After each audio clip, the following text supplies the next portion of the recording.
And note that we are recording this meeting.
Hello, everyone. I'm Roma Dawson, president of League of Women Voters Bay Area.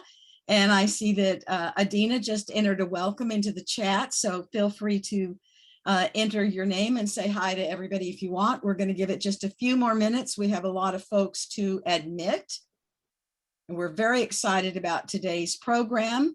And we are very grateful that you're here with us today, since in San Jose, where I live, it is a gorgeous, gorgeous, sunshiny day. And we'll give it just a couple more minutes before we put up the first slide. We had quite a large registration today. It's nice to see folks from all the different leagues here. So do enter your league into chat, and chat will stay up. And so please start entering your questions into chat. We're waiting for the senator to arrive.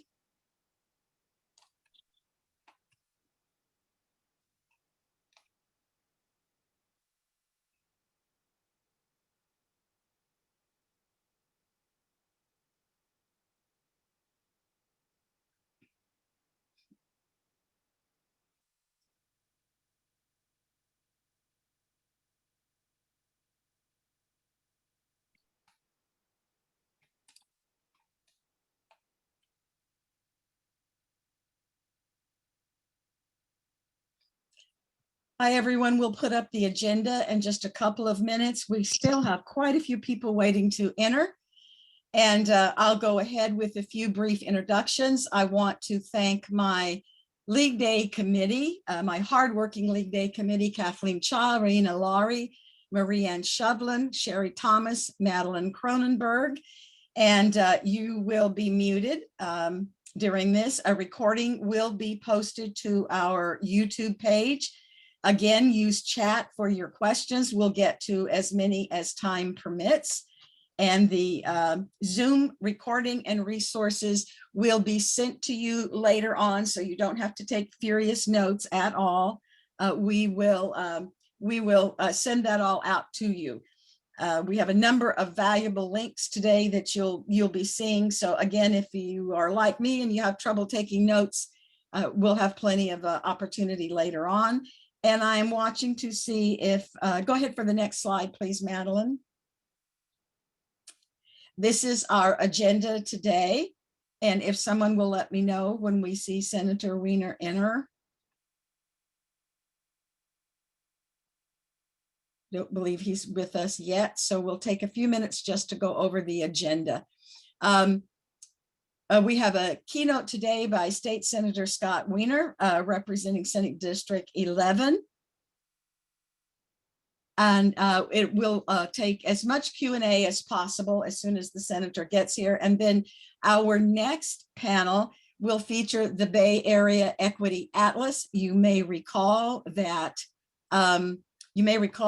we had a League Day in 2021 where we had the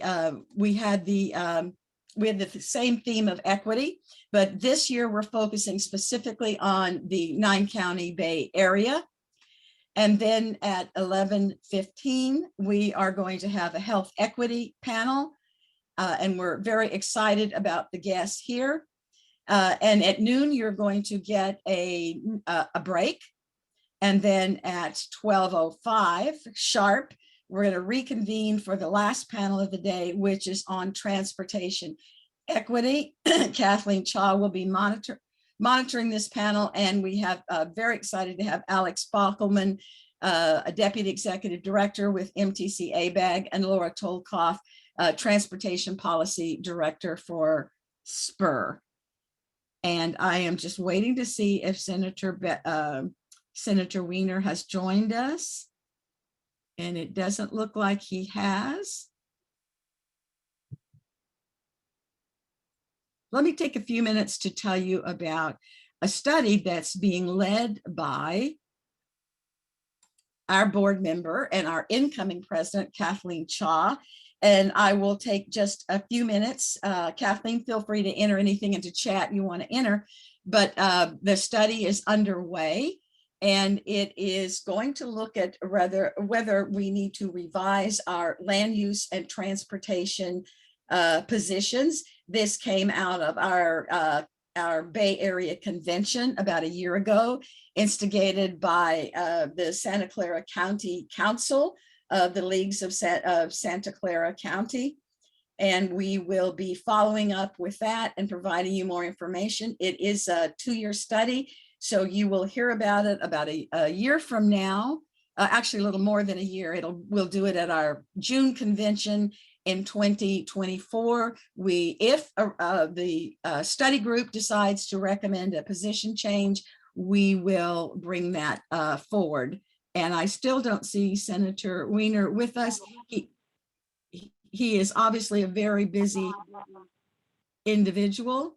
And I'm going to tell you just a little bit about some of his legislation until he gets here. Let me, I know many of you are going to, I'm going to jump ahead a little bit since we're still waiting for the senator. And if you want to put the slide up, I'll go ahead and make this announcement now. Many of you are going to go to and here is Senator Wiener, which we'll put back up when he gets here. And many of you are going to go to the state convention that is in San Francisco this year. And I hope you'll join us. We're going to try to convene as many of you get together with our local leagues as possible. And we're searching for a way to do that right now. And then Madeline, the next slide, I want to mention an event called Drag for Democracy. Drag for Democracy is co-sponsored by the State League and also the League of Women Voters San Francisco.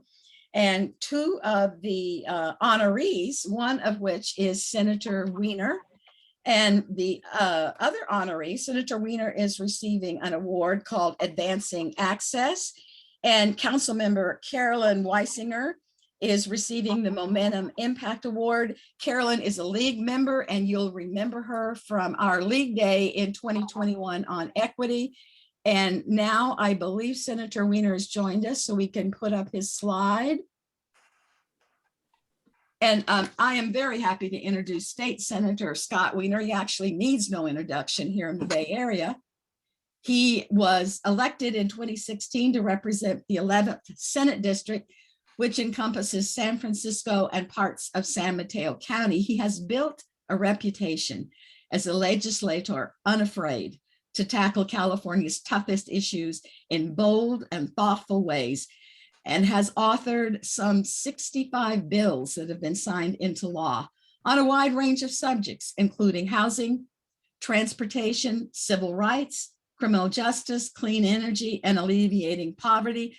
We're most familiar with his work on social justice and his landmark housing legislation that has streamlined and expedited housing approvals, encouraged infill development, and housing near public transportation and hubs. The senator is also an environmental champion, working on legislation to combat climate change and to accelerate the state's transition to 100% clean energy, moving up that deadline from 2045 to 2030. He has a 94% score from Sierra Club and 98% from League of Conservation Voters. And to save time, I'm going to encourage you all to go to his website and check out under legislation. He's a former chair, of course, of the LGBTQ caucus. He chairs Senate Housing Committee, the Select Committee on Mental Health, Select Committee on Bay Area Public Transit, and a number of other committees. And now, without using any more time, I'm going to introduce Senator Wiener.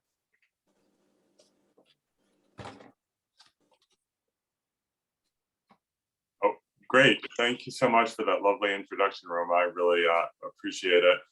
And I'm so honored to receive the award. It's particularly meaningful to receive it at the Drag for Democracy event. And in a way, you might say, well, what drag queens, democracy, what do the two of them have to do with each other? Well, sadly, in this day and age, they have a lot to do with each other.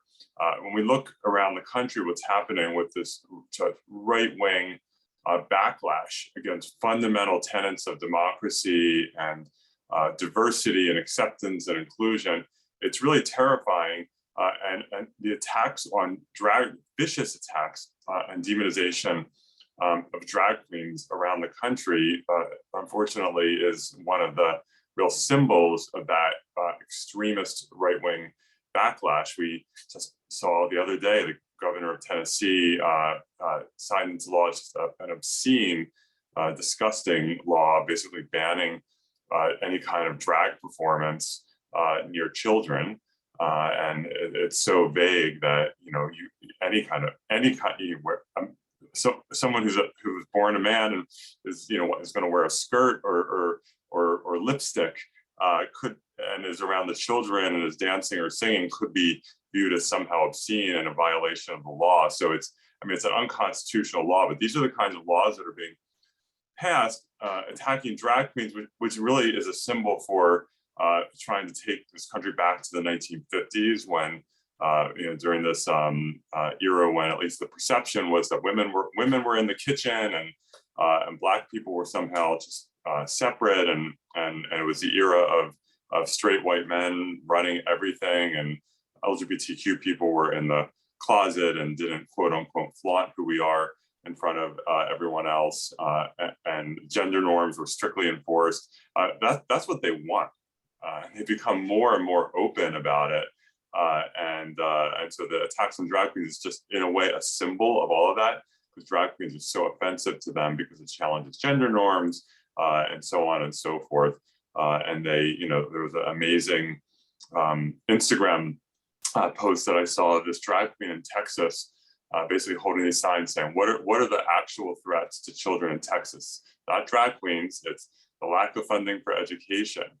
It's the lack of access to childcare. It's the outrageous levels of children living in poverty and so on and so forth. So, these are the same people who are tearing down our social safety net, and instead of blaming that for what's harming kids, they're trying to blame other things. So anyway, I'm so honored to have that award, and I'm so thrilled that it's in this particular kind of event. And I want to thank the League for working closely with us on a number of different issues, because in California, we're going in, of course, the opposite direction. We are embracing the beautiful, diverse tapestry of our state, whether it is, really trying to do everything we can to lift up women and lift women and families out of poverty and expand access to childcare, support our public schools instead of trying to hollow out our public schools.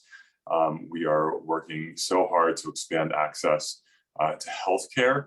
We still have states that refuse to accept the federal money to expand Medicaid so that more low-income people can have access to healthcare. We're going in the opposite direction, and not just doing that, but expanding access to healthcare to our undocumented neighbors as well.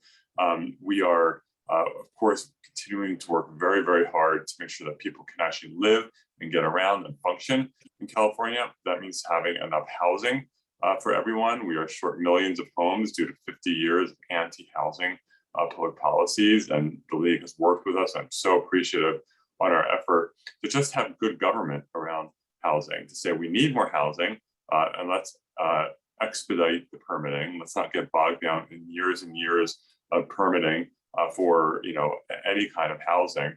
And so we're once again this year working to extend a very successful permitting law, SB 35, that I had authored back in 2017. It's going to expire in a few years. It's led to permitting of tens of thousands of new homes, including about 3,000 in San Francisco, the bulk of which have already been built.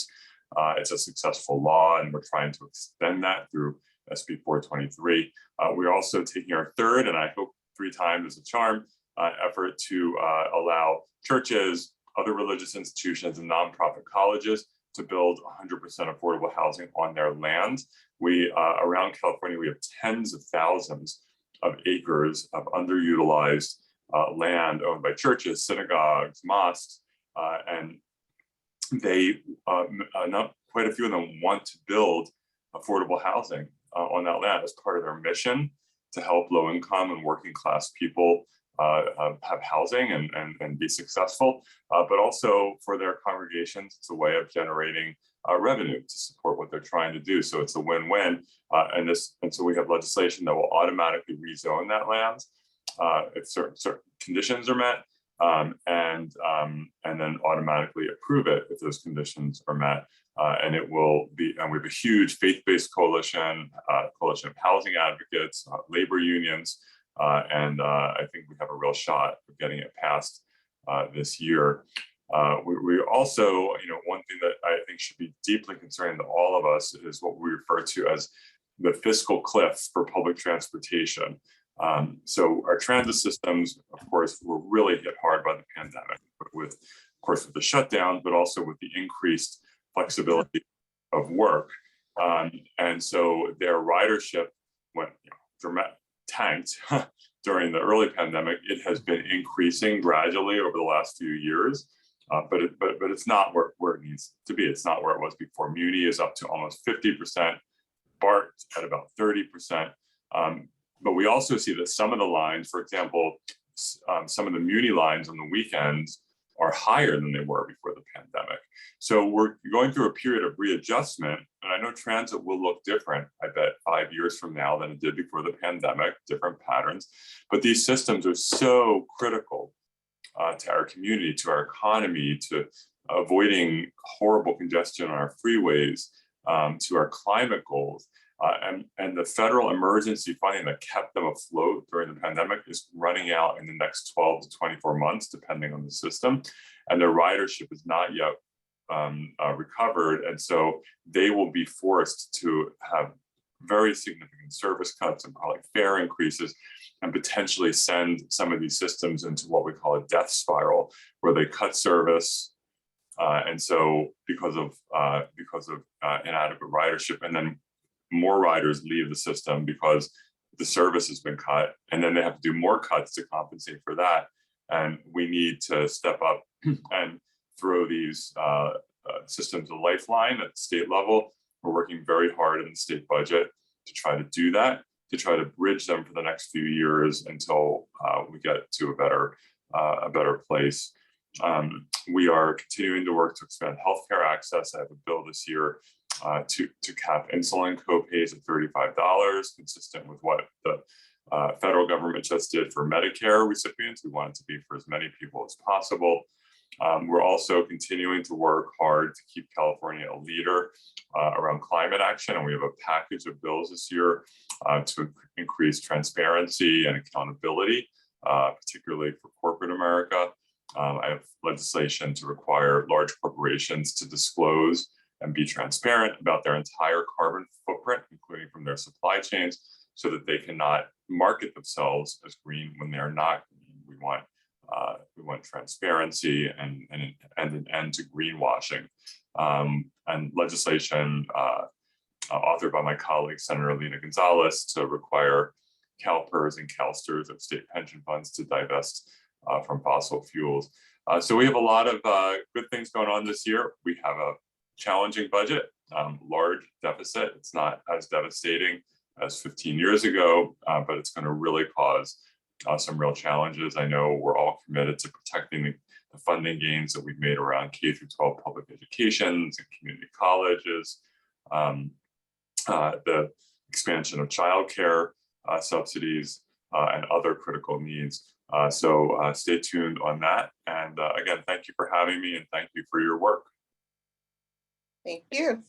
Well, thank you very much. And you have touched on many of the questions that were submitted in advance, but I'm going to go back to healthcare and ask if you will, I'm going to call on right now, I'm going to call on my board colleague, Raina Laurie, and she's going to ask you a question about healthcare. Raina, would you unmute and turn on your video and ask the senator your question? Thank you, Roma, and thank you, Senator Wiener, for all your work in advancing equity. I have a two-part question about health equity. What are some of the challenges associated with advancing health equity in the Bay Area? And what solutions do you recommend that would most effectively achieve better outcomes for health equity? Thank you. Sure. Well, thank you for that question. I think that we continue to see, and the pandemic really shed a light on this in terms of the inequities in our healthcare system. And we saw who was most likely to get COVID and to get very sick and die, especially early on. It was folks in low-income communities and communities of color and people who were more frontline essential workers who didn't have the privilege of being able to work from home. And so we enacted emergency paid sick leave, right? The fact that we continue to have inadequate paid sick leave in this country, we're forcing people to go to work when they're sick. So that is a really important issue of equity. In addition, what we saw during the pandemic was, housing relates to everything, including healthcare. We shed a spotlight on the amount of housing overcrowding that we have in California and in LA and Bay Area, where people can't afford to live with one family per home. And so we were seeing 8, 10, 12 people living in one home, and it's hard to stay healthy when you're in that kind of situation. It creates other inequities as well. And so, we've done a good job in California of expanding access to Covered California, expanding Medi-Cal. And so I think we're doing better than other states in terms of increasing access to health insurance for people who are low-income working class. We still have work to do around the scope of that coverage and co-pays and all the other things that are barriers for lower income people to healthcare. And of course, we continue to work towards truly global healthcare access. I'm a supporter of single payer healthcare. In an ideal world, it would be Medicare for all at the federal level. But until that happens, I think we in California need to work towards that kind of comprehensive universal access so that everyone truly has access to healthcare. And I believe you introduced a bill that will help youth that need mental health treatment. So yeah, is that one of your new bills? Yeah, I should have talked about that. Mental health treatment access has been a huge priority for me, and I chair our mental health caucus in the Senate. And so we've, over the last few years, passed some pretty big bills fighting with the insurance industry. One is to create the strongest mental health parity law in the country here in California. Mental health parity is a very basic notion that mental health is no different than physical health, that whether it's a disease of the lungs, if you have lung cancer, or a disease of the vascular system, or a disease of the brain, it's all a physical disease. And so as a result, unfortunately, health insurance has not treated them the same, has given far inferior coverage for diseases of the brain. And our law, SB 855, puts an end to that. I'm actually going to be doing an oversight hearing sometime in the next few months to look at the implementation of that law and see where the challenges are. And yes, as Roman just mentioned, we have legislation this year for youth mental health coverage. So if you have a kid who, we know that 50% of mental health disorders manifest by the age of 14 and 75% by the age of 24. And we want to get to these kids early before they have a really huge problem. And so but unfortunately, the health plans continue to deny coverage for these kids. And families often don't know that they have the right to ask for what's called an independent medical review by outside providers. And that when they request those independent medical reviews for the denial of mental health coverage for kids, 2/3 of the time, the kids win and get the coverage. So we have a bill working with children now to trigger an automatic independent medical review anytime mental health coverage is denied for kids. They don't have to request it. If you're non-English speakers, they don't have to struggle with that whole system. And so we are just working to expand that coverage, and that's a huge equity issue. I mean, even honestly, upper income people can sometimes struggle to get access to mental health. It's so bad, but for lower income people, it's exponentially worse. Senator, you mentioned SB 35. I think it was one of your earliest bills, if I recall. Oh, it was your first. Okay. Yeah. Would you talk just a little bit about SB 423 and why it is so important to make this legislation permanent? Yeah, so SB 35 was the very first bill that I authored. Actually, it came in, I was elected in November 2016, sworn in December 2016.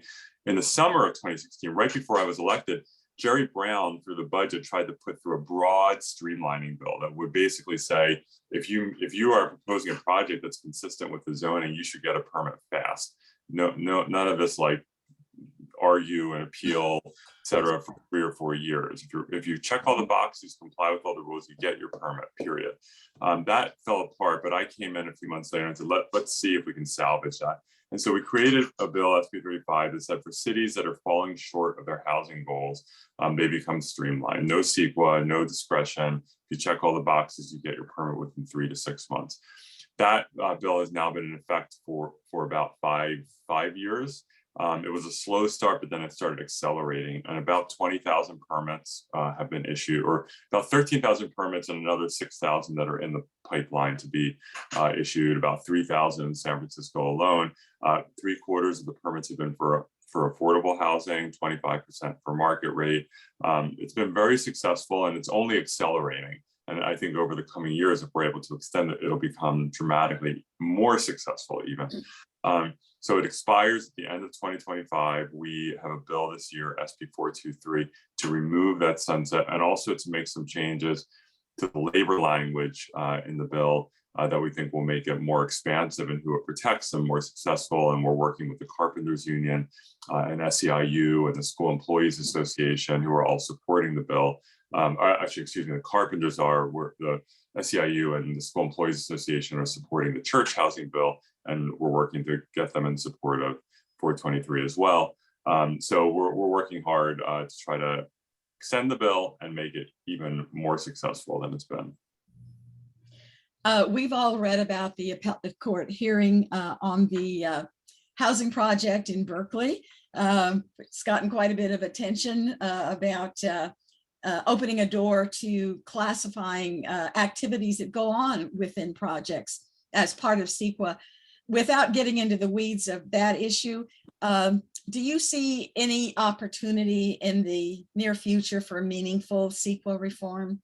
I do, and CEQA, it does some good things. It's good to have analysis around truly environmentally harmful projects. We're going to build a dam or build a new freeway or an oil refinery or whatnot.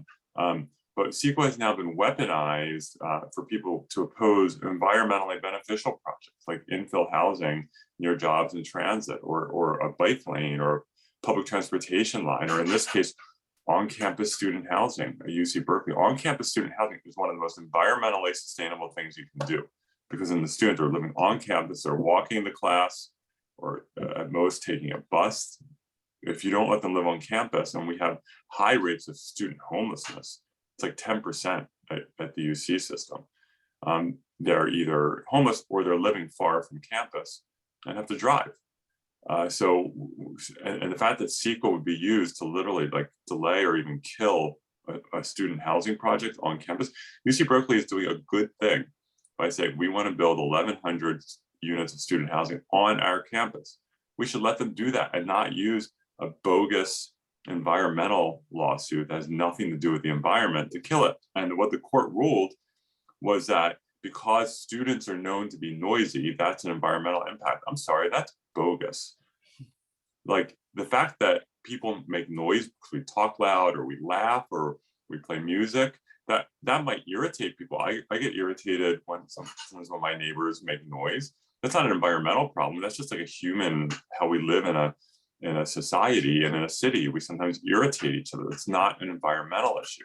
And yet the court ruled that because you have to look at the kind of people who live in a project, which you could see the road that goes down, not just students, right? All the stereotypes, poor people are louder, Black people are louder, all the racist and classist stereotypes that we have, that is all going to play out in different ways in CEQA litigation if this court ruling stands. And so this court ruling was that students are effectively pollution. That's wrong. We're working on legislation to get rid of those arguments and to go beyond it and to make CEQA a more pro climate action, pro sustainability statute.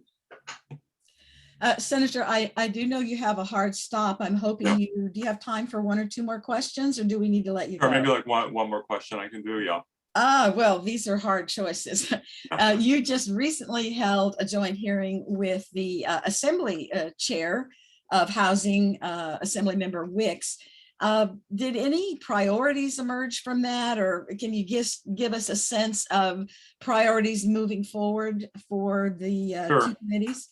I think so Buffy Wicks and I, we held a joint hearing just to look at housing production in California, which has gone up, but then it's sort of plateaued and it's not gone up enough.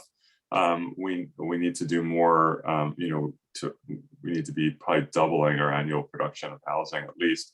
And so I think what we learned is that some of the laws that we passed over the last 6-7 years, it takes time for these laws to kick in, and they are kicking in. For example, our work around ADUs, it's gone gangbusters. SB 35, there have been a number of laws that have been enacted that are really accelerating, some that are brand new and are taking effect sometime this year. And so we got to keep that momentum up, which is why we're trying to do the church housing bill and extend SB 35 and so on and so forth. So I think what we took away was, let's keep up the work and keep it going and not let it come to a halt. We also, I think, to take away with something which we already knew, was that we need a lot more funding for affordable housing. The state in the last 4 years under Governor Newsom, working with the legislature, we've really dramatically expanded the amount of funding for affordable housing. We got to keep that up. It's a tough budget year, but it's so important to keep that momentum up and build on it, because we don't have enough public investment in housing. Well, Senator, we have folks that are entering questions into chat. So before I let you go, I want to get your assurance that you're going to come back and visit with us again.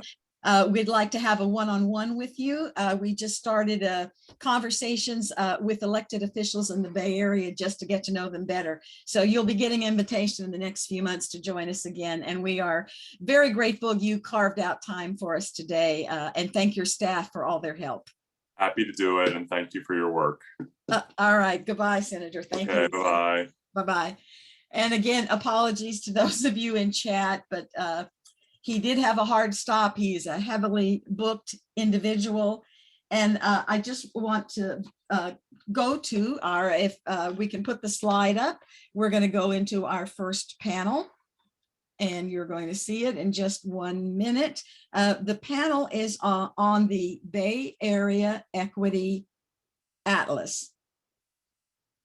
And the Bay Area Equity Atlas, we've heard about the National Equity Atlas a couple of years ago. Now we're going to drill down on the Bay Area, and you're going to hear about a lot of useful data that local leagues can use in their advocacy work.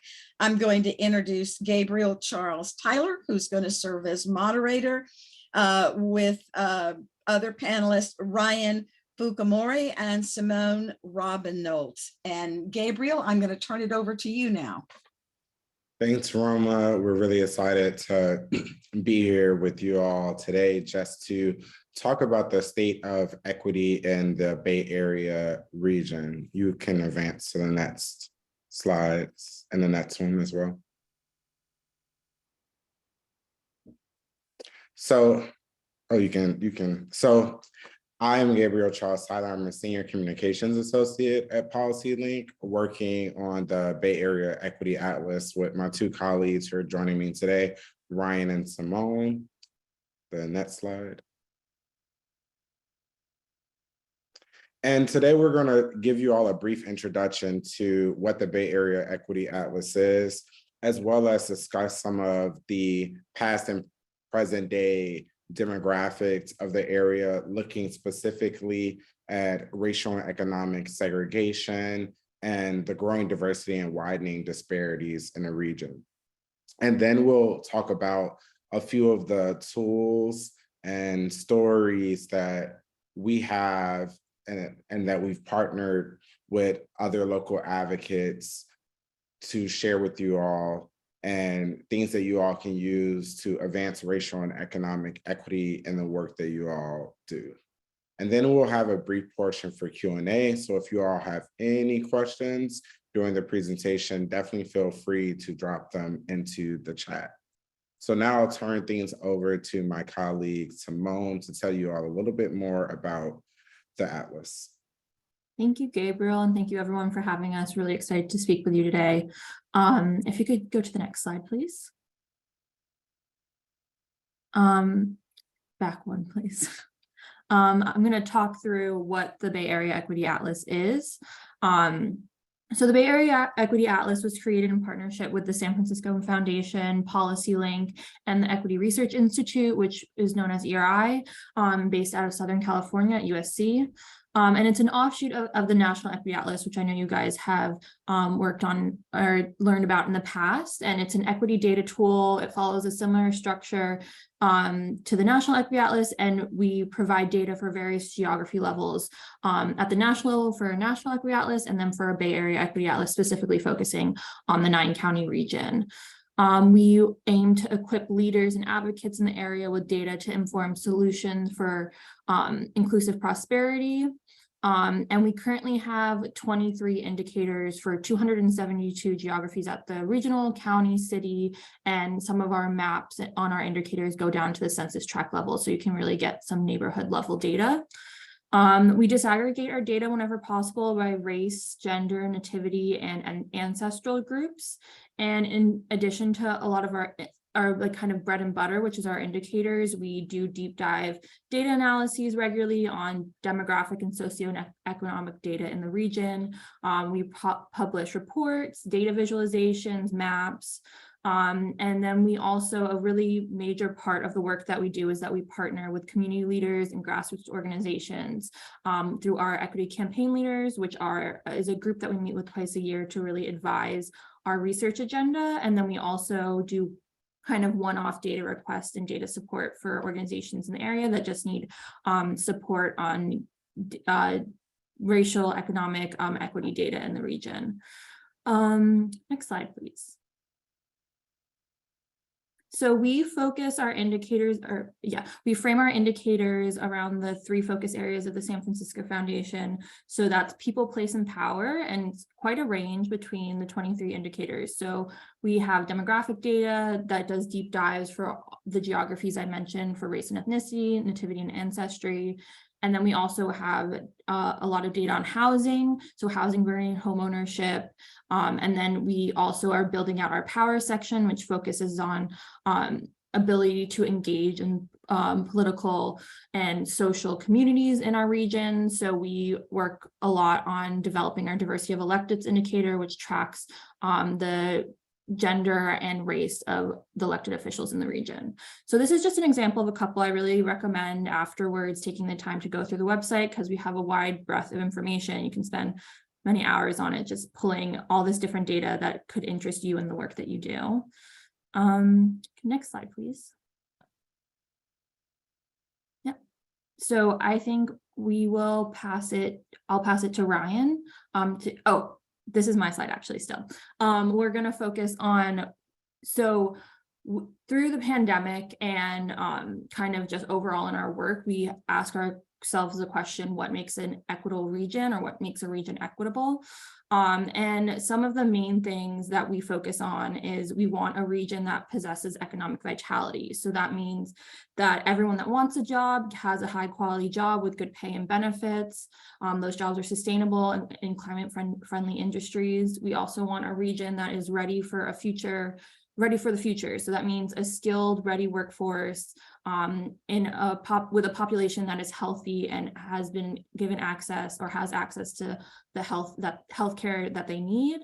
And then finally, we want a region that has a place of connection. So residents can access resources and they need to live a healthy and productive life. And residents also have the opportunity to participate politically or engage with their community however they desire. So yeah, that's kind of the main themes that we look at and questions that we ask ourselves when we're going through our research. But I'm going to pass it now to Ryan to kind of talk through, give us some context to where we are now and equity in the region as is. Thanks, Simone. Also want to call out that Gabriel posted the link to the Bay Area Equity Atlas website in the chat. If you click on that, you'll see the small little orangish red box on the bottom right-hand corner, something like get email updates. And if you enter your info there, you can show up on our mailing list and stay in touch with our new analyses, other things that we're up to. Next slide, please. Thank you. So before I dive into some of the data that we have in the state of equity in the Bay Area, I wanted to paint with a broad brushstroke and think about how is the Bay Area doing overall in regards to equity. And before I begin even, I actually want to offer a little bit of a caveat here and understanding that the Bay Area, the 9-county Bay Area is vast. It is incredibly diverse, very heterogeneous in terms of its economies and its communities. You know, it's agricultural at the north, it's tech at the south. And so understanding, even if we can paint with a broad brushstroke in some regards, it's always important to remember the distinctions and the local differences within those broader trends, the way that different communities based on existing demographic and socioeconomic differences can experience these trends differently. But to think overall, and I'm sure a lot of this is very familiar to this audience in terms of the opportunities and assets that the Bay Area has. As we know, an incredible amount of diversity and racially, linguistically, ethnically, culturally, a vibrant economy in terms of the tech and STEM sectors and areas that have incredible opportunity for those who can find work in them. And as well, over decades, if not centuries, the vibrant local traditions of people who have been on the margins, who have been discriminated against, working together to push for inclusivity, to reform the systems that govern our society, and really the rich tapestry that we have there in terms of social justice. You know, I'm a fourth generation resident of the Bay Area and really think very, very sincerely about what it means to stand on the shoulders of giants. Now, on the flip side, what we know is that despite this growing diversity, there's also a deepening divide between the haves and the have-nots, rising income inequality, occupational segregation, how the region-wide housing crisis especially impacts low-income communities and families and people who rely on affordable housing, like our state senator had described just now. And also thinking how recent disparities, like the financial and health consequences of COVID-19, how they stack on top of and they worsen the existing disparities that have been baked into our society long before that, how decades or centuries old circumstances can still reverberate into the present day, and wanting to be mindful of the ways that we have to be, we have to respect the ways that the past still informs the present. Next slide, please. So quickly, in terms of thinking about demographic change in the Bay Area, one thing we've seen is a growing racial and ethnic diversity across the entire region.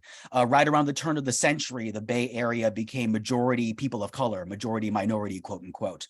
And that is driven largely, as you see here in the graph, by those blue and the lime green bars, by the proliferation of Latinx and Asian American Pacific Islander communities. And really, this is borne out by a long-term trend in terms of generational distinctions between young people and older adults.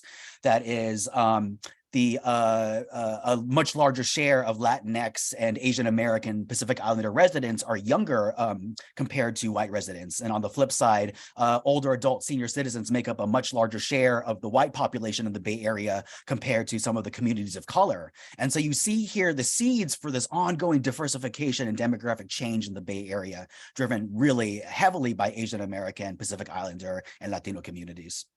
Next slide. This trend here in terms of diversification, it runs in lockstep. What we know about the growing immigrant community in the Bay Area, having grown several times in order and number over the past 4 decades.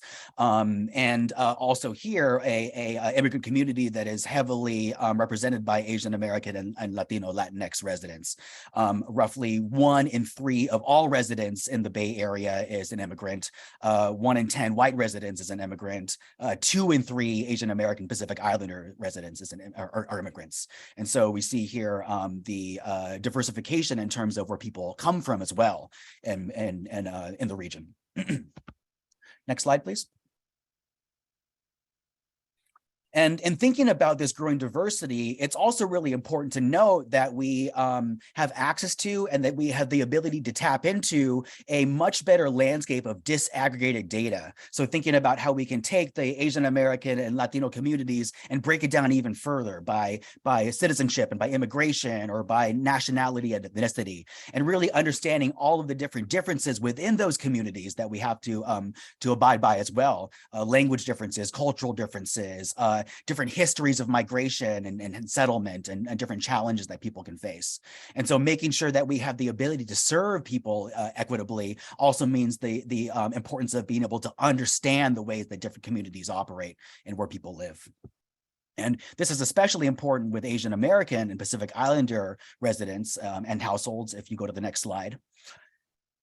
In terms of, especially as we can see here, sometimes at the, as we'll see actually in a little bit, the for income levels for Asian American households in the Bay and really across the entire country, overall, sometimes there's this easy comparison with economic stability, say in comparison to white residents. And I think when we break it apart, it's really important to understand how different Asian American communities fare very differently in the Bay Area.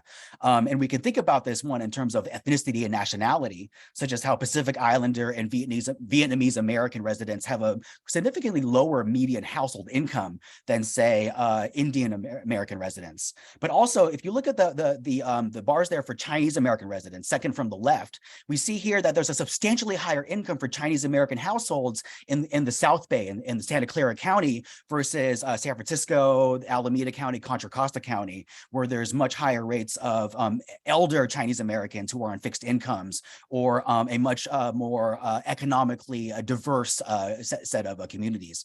And so even within that 9-county Bay Area, we can see the distinctions across space about how people live and how people fare.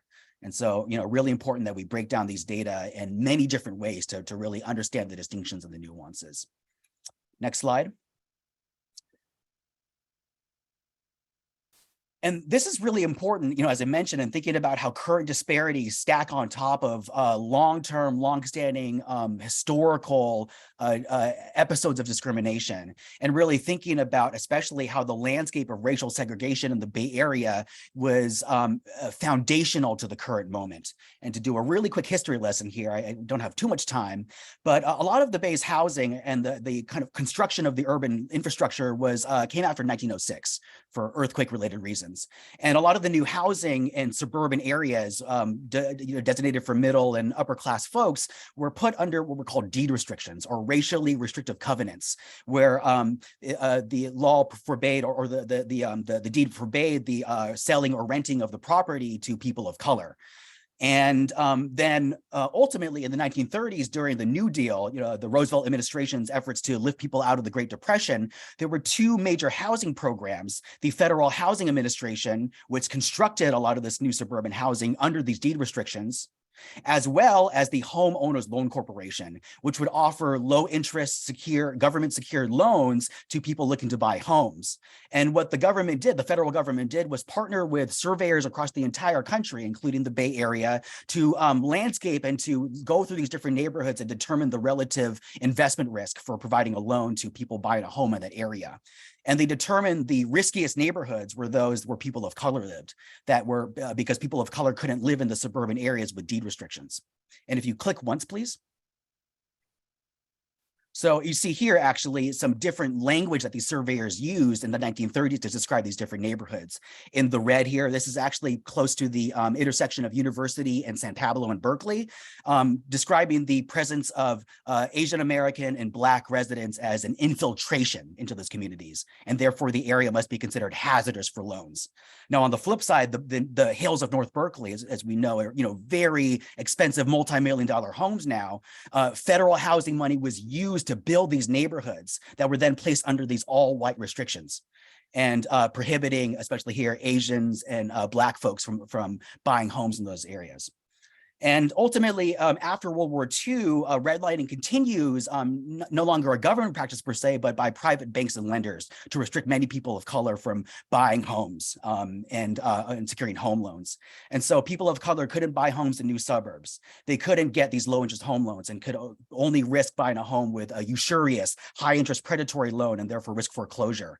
And therefore, many people of color couldn't build equity in home ownership, couldn't grow their inheritable wealth for their children. And click once more, please, actually. So this is actually part of my story. So prior to World War II, I had family who lived in these red-lined and yellow-lined areas in Alameda, places that were designated for people of color, for Jewish folks, for Italian and Polish folks back in the day. And after World War II, my family lost everything in the internment camps in World War II. But both of my families were able to use their GI Bill benefits to purchase homes in these blue line suburbs, areas that were formerly all white, and therefore be able to rise into the middle class and send their kids to college. Now, these were neighborhoods that in the 1950s and 60s were still heavily gate kept in terms of real estate agents and lenders, in terms of keeping them away from many Black families, including many Black veterans, who had fought in the World War II and Korean War, people who would serve the country building ships in Richmond.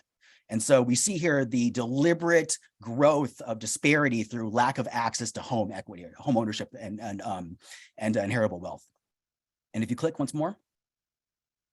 And so really to understand segregation and looking at current disparities in income for across race and ethnicity is understanding the ways that those decades-old policies and practices still inform the present moment. That segregation was not simply about keeping people separate, but enacting economic violence, deliberately keeping people from the ability to accumulate wealth over time.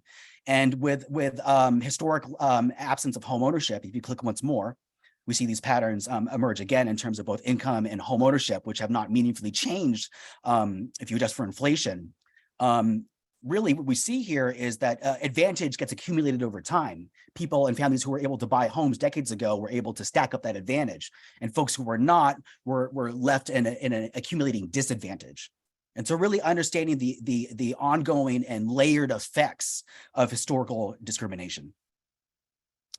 And really segregation is foundational in terms of how this region is organized. It determined where freeways were built, where BART was placed, where people were situated next to areas of high pollution due to polluting industries. Very constitutive in terms of how we understand our current landscape of the Bay Area. Next slide, please. And this actually comes out of one of our studies on the Bay Area Equity Atlas. So if you go to our site and click through on our research, you can find the study. And understanding the endurance of segregation, de facto segregation, where if you look at the entire landscape of the 9-county Bay Area, there are neighborhoods across the entire region in wine country, in the East Bay Hills, in Silicon Valley, where you see these high concentrations of neighborhoods with predominantly white, high income and wealthy homeowners, not many other folks.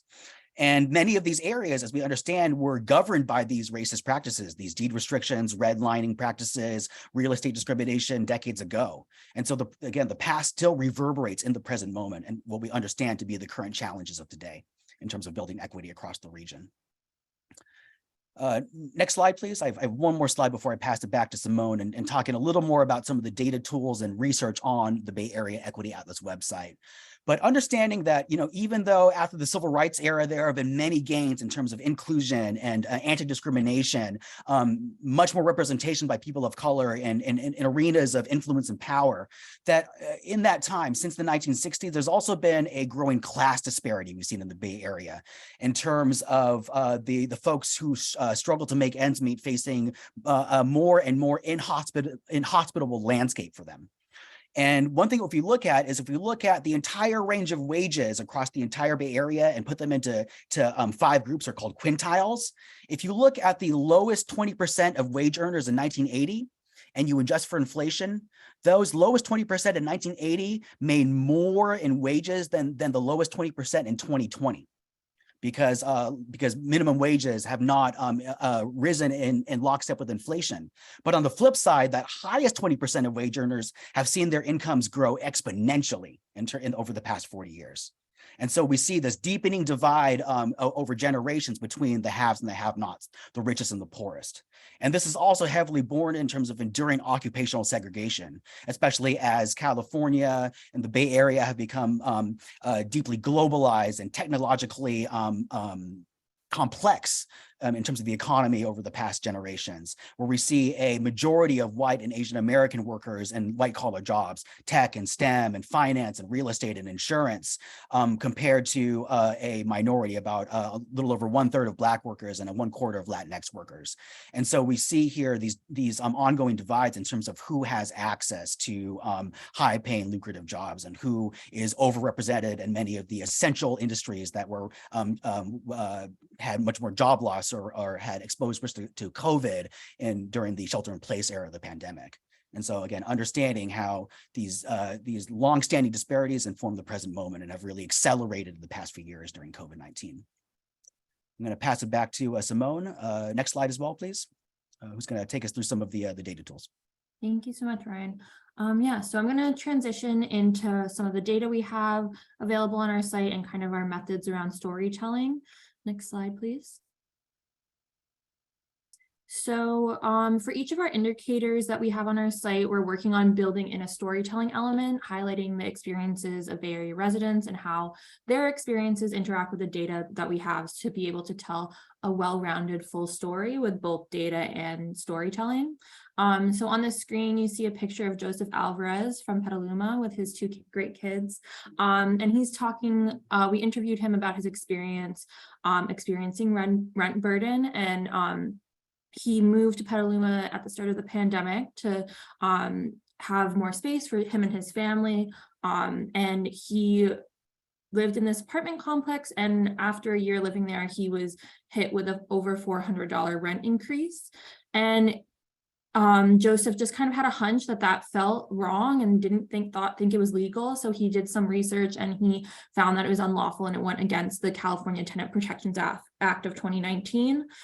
He brought this to the attention of his property managers, and they quickly apologized and reduced the offer to only an 8.8% increase. But even with that, his rent was increasing a couple $100s for the next year lease. Because it was in the middle of the pandemic, he has 2 young kids. He cannot move. He cannot uproot his family. So he agreed to that legal increase, but still greatly a significant increase.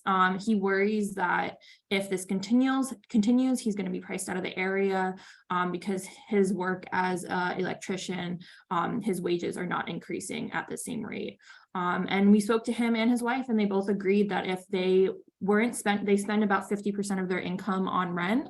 If they weren't experiencing that kind of rent burden, that they would be saving for a house, which is their ultimate goal. So yeah, we are working on just building out our storytelling element and really telling the experiences of Bay Area residents. Next slide, please. And his experience, unfortunately, is one of many in the region experiencing rent burden. As Ryan spoke through and some of our many slides, the Bay Area is becoming increasingly more unaffordable for residents, with 47% of residents in the region experiencing over 30% of their income spent on rental costs. And then when we have this data available on our site, for under our housing burden indicator. We are able to disaggregate this data by gender and also race. So looking at the chart on your screen, we can see that in 2019, Black women renters in the 9-county Bay Area were the most rent burden out of all of these racial demographic groups, with 2 out of 3 Black women renters spending more than 30% of their income on rent. And we can also see that across most of the race and ethnicity groups, women are experiencing rent burden more than their male counterparts. So yeah, this is just an example of a way that we have our data to represent the experiences, but also the storytelling of Joseph. And the next slide, please. We also have been working on, for a lot of our indicators, they're updated on a yearly basis. And because the pandemic has been, a lot of our socioeconomic factors have been pretty volatile, we've been developing a variety of dashboards. So this is our rent debt dashboard, which uses more up-to-date data than the indicators. And this dashboard tracks who is behind on rent and an estimated total amount at the national level, state level, county level, city level. And we also have the data for 15 major metropolitan areas. So that includes the Bay Area. So on our screen, we see a kind of screenshot from the dashboard. And from this, you can see that a total of 89,000 households currently are behind on rent in the Bay Area, with an estimated rent debt of $503 million. And then as of February 13th, 11% of total renters are behind on debt. And of those behind on debt, 79% are people of color and 88% are low income. So that's just a rent debt dashboard that we have. It's regularly updated when the pulse data, which comes from the census, is updated. And then we also have a recovery tracker. Next slide, please.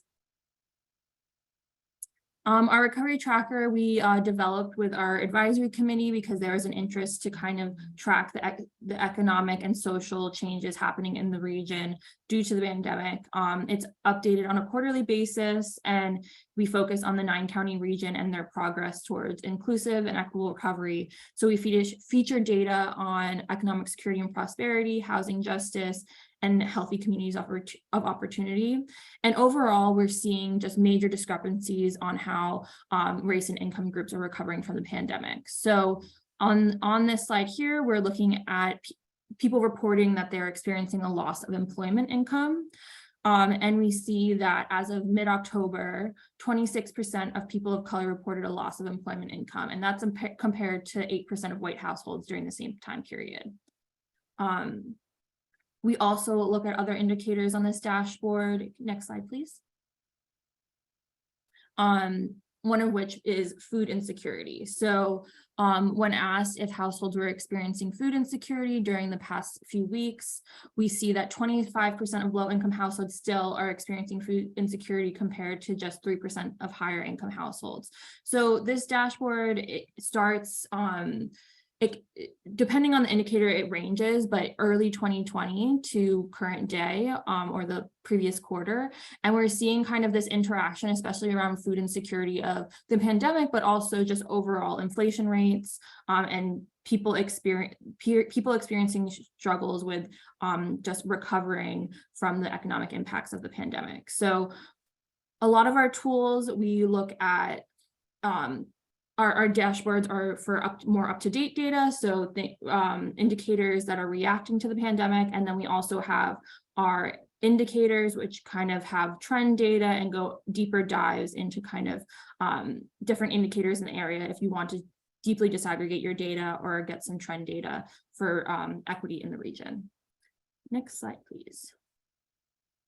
So yeah, I'll pass it back to Gabriel to kind of wrap us up, but we're so excited to kind of answer some questions, and hopefully if anyone has any interest in the Bay Area, we're happy to do trainings for organizations as well. Thanks, Ryan and Simone. And you all can, as we said, the website is bayareaequityatlas.org. And as Ryan said, you all can sign up for our email updates if you want to stay in the loop about the work that we're doing, the analyses that we're doing. So I'm dropping those links in the chat right now. Ryan's email is there, ryan@policylink.org, and Simone's email is there as well, simone@policylink.org, but I also have dropped those into the chat. So we have some interesting questions, and I want to dig in to just a few of them. One of them was asking about other demographics like age and whether or not that is something that we consider in terms of our indicators and analyses.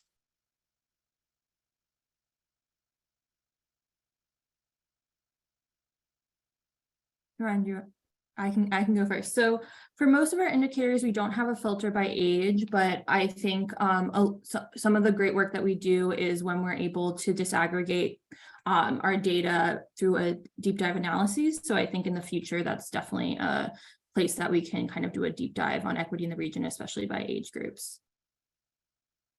Agreed. And I think based on the slides that I shared, I think there's an interesting comparison if you look across different communities, in terms of where are young people concentrated in terms of, and how can we use that to understand the changing and shifting landscape of demography in the Bay Area over time. So. Ryan, I think there's a question going back to what you shared about redlining. There's a question about, there being existing deeds that have these sort of restrictive clauses included in them, but they're not enforced. And I think the question is, where could someone potentially find that sort of information?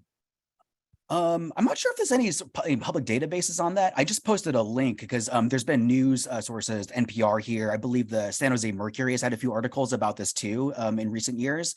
If your home was built before 1948, check the deeds. And there may be some of that exact language about prohibiting Black and Asian residents specifically from owning or renting the space, or sometimes even being on that property unless they were working for you. And 1948 is often the cutoff because of the Supreme Court case Shelley versus Kramer, which determined that these covenants were unconstitutional. But often it's, and actually this is one of my professors in grad school had this, this recommendation for his audiences would say, yeah, if your family, is an older home, check the deed and you might be surprised what you see there. That being said, I don't know if there's any way to track that on a grander level other than say if you look at the census data for the, what decade the house was built. Thank you. And Nina asks, is the data broken down by county and city? Yes, Nina, it drills. We have all of our data, our indicators. There are ways that you can select which specific geography that you want using what's called the breakdown feature. We also are happy to talk to folks offline and do one-on-one sessions. But yes, thank you. Let's do it really quickly, actually, just to show them how it works. Perfect. So let's look at maybe should we look at just employment, for instance?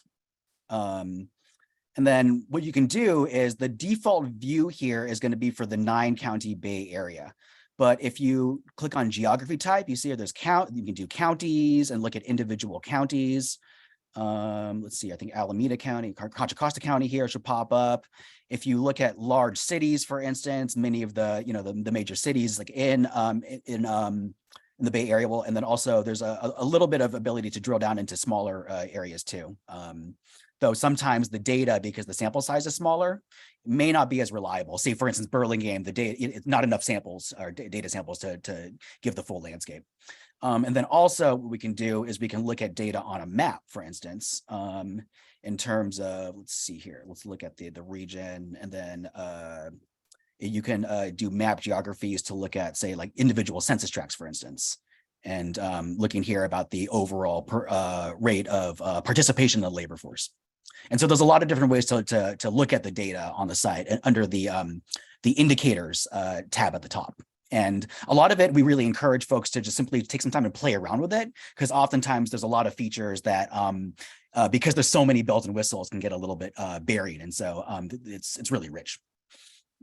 We also offer trainings, and like I was saying, if you all reach out to us directly, we are happy to schedule a session with you or your organization to figure out what your needs are and how we can be of service to you all.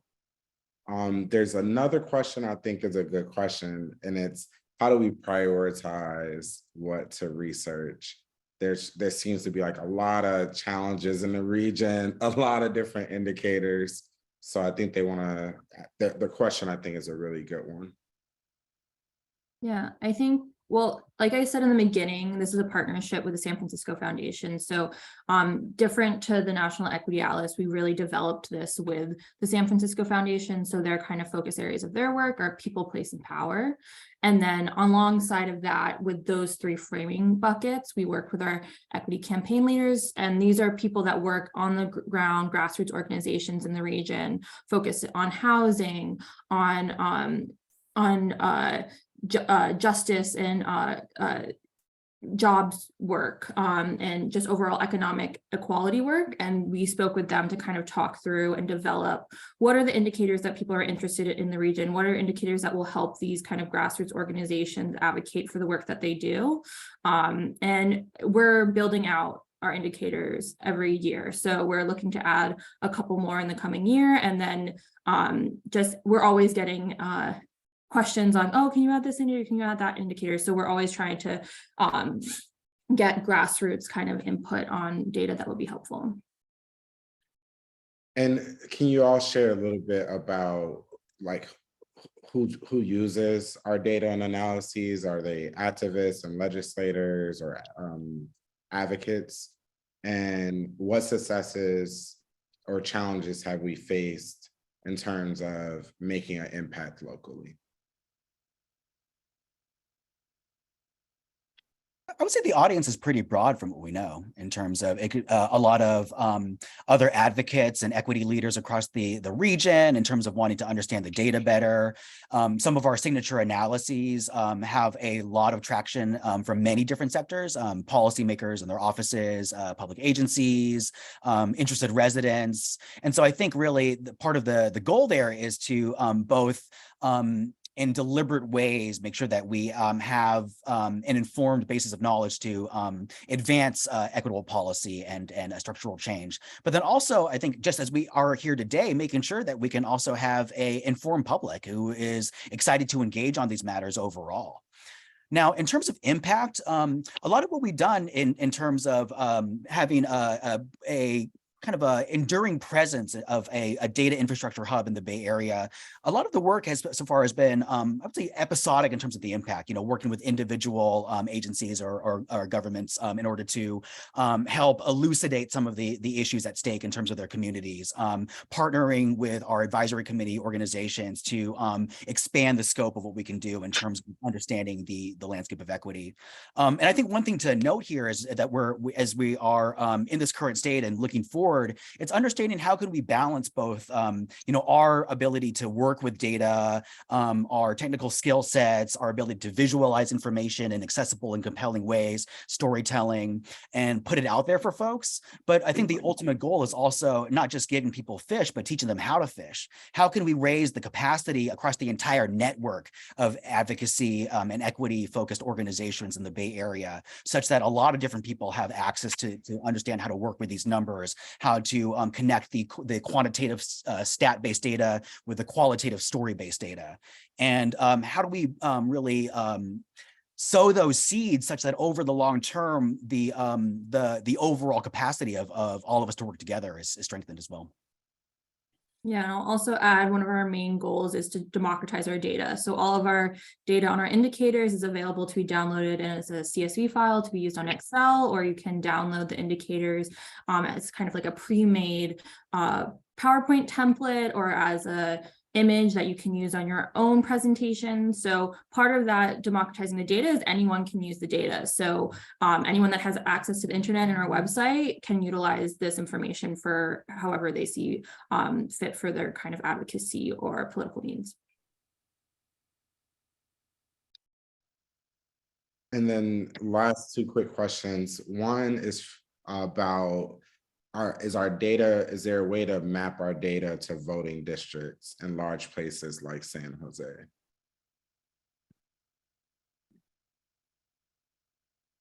We don't currently have that function, but that's a good idea, especially as we look at one of our indicators is about the diversity of elected officials across the Bay Area and thinking about do the folks who represent the residents of the Bay Area reflect the diversity of the communities in the Bay Area.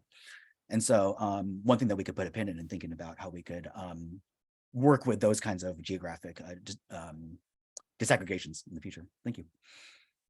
And then the last one that we'll take, but like I said, we'll drop all of our contact information. So definitely feel free to reach out to us. I think we're all a really fun bunch of people and love to hear from people and collaborate with them as well. The last question is, do you ever collaborate on studies with groups like Kaiser Health Foundation? And we definitely have collaborated in the past, and we have some collaborations in the work with other organizations, other foundations, other research institutions, etc. I am blanking on the ones that we have in the works right now, but you can look at our website and it lists some of the different entities that we've worked with. I can give a quick example. So last year we worked with Rideshare Drivers United to do a deep dive analysis on rideshare drivers and their experiences with Prop 22 getting enacted and how that affected their overall pay and access to benefits, and kind of seeing the effects of, did Prop 22 actually, did it help the workers or did it have them help the major corporations? And we found it helped the major corporations mainly. But yeah, we're working with a range of different organizations to kind of develop our analyses. Well, thank you all. I want to pass things over to Roma. And like I said, everything that we've shared, including our slides, all of the links to all of the research and the analyses, we'll definitely share it with Roma and the team so that they can make sure that you all get all of those assets. And like I said, we are eager to hear from you all. So definitely feel free to reach out to us directly about any and every question that you all have.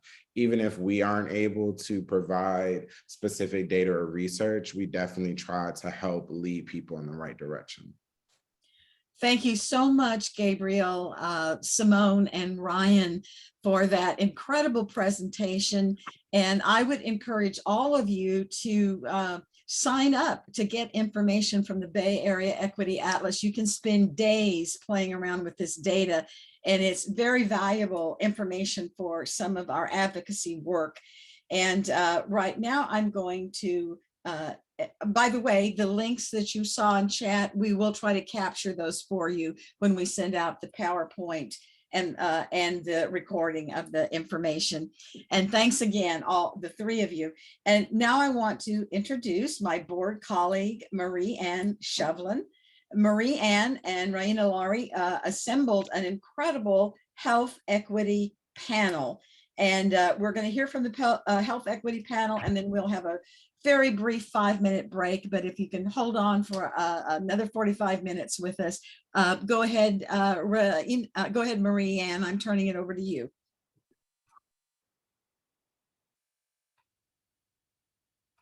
Thank you, Roma. And I want to say good morning to everyone out there, and welcome to, we have over 113 people in the room right now. We have an excellent panel speaking on healthcare equity, and it's a privilege to introduce them. Our panel moderator is Dr. Henry Abrams, who co-chairs the healthcare team at Berkeley, Albany, and Emeryville League of Women Voters, and is an advocate for League healthcare support. He attended Harvard College and Case Western Reserve University School of Medicine, and he retired from clinical practice in 2007 to work for the healthcare reform effort, and is current advisory board member of the Physicians for a National Health Program. Our panel includes Assembly Member Ash Kalra, representing California Assembly District 25, and that encompasses the majority of San Jose and adjoining regions. In this Assembly Member Calra's fourth term, he has established himself as a leader on issues ranging from criminal justice reform to the environment, as well as healthcare reform and sustainability, housing affordability, growing our transportation infrastructure, and expanding economic opportunity to all Californians. Dr. Susan Rogers is immediate past president of Physicians for National Health Program and a retired general internist and prior director of medical student programs for the Department of Medicine at Stroger Hospital of Cook County in Chicago area. She retired in 2014, but continued as a volunteer, attending hospitalists and internists there for several years. She remains an assistant professor of medicine at Rush University. And our last panel member is Dr. Sarah Rudman of the Santa Clara County Public Health Department. He's Deputy Health Officer and serves as Director of Infectious Diseases and Response Branch.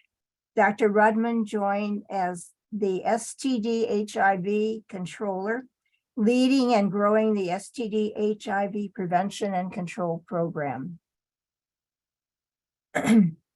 She worked previously for the State of California Department of Public Health in outbreak investigation and provided adult infectious disease care at UCSF Medicine. I turn the panel over now to our moderator, Dr. Abrams, who will conduct the questions. Thank you so much. The general theme of the panel is to focus on how we can improve health equity. And in the limited time that we have, we're going to only have a few minutes for each panelist and for the questions. I hope that we can have further programs later on. But I'd like to call first on Assemblymember Calra, and then Dr. Rudman and Dr. Rogers, and just briefly give in 5 minutes or less your thoughts about how do we look at health equity, what is the state of inequity, and how do we, what are the options for remedies? So Assemblymember Calra, you've approached this through legislation, and perhaps you would like to focus your comments on that.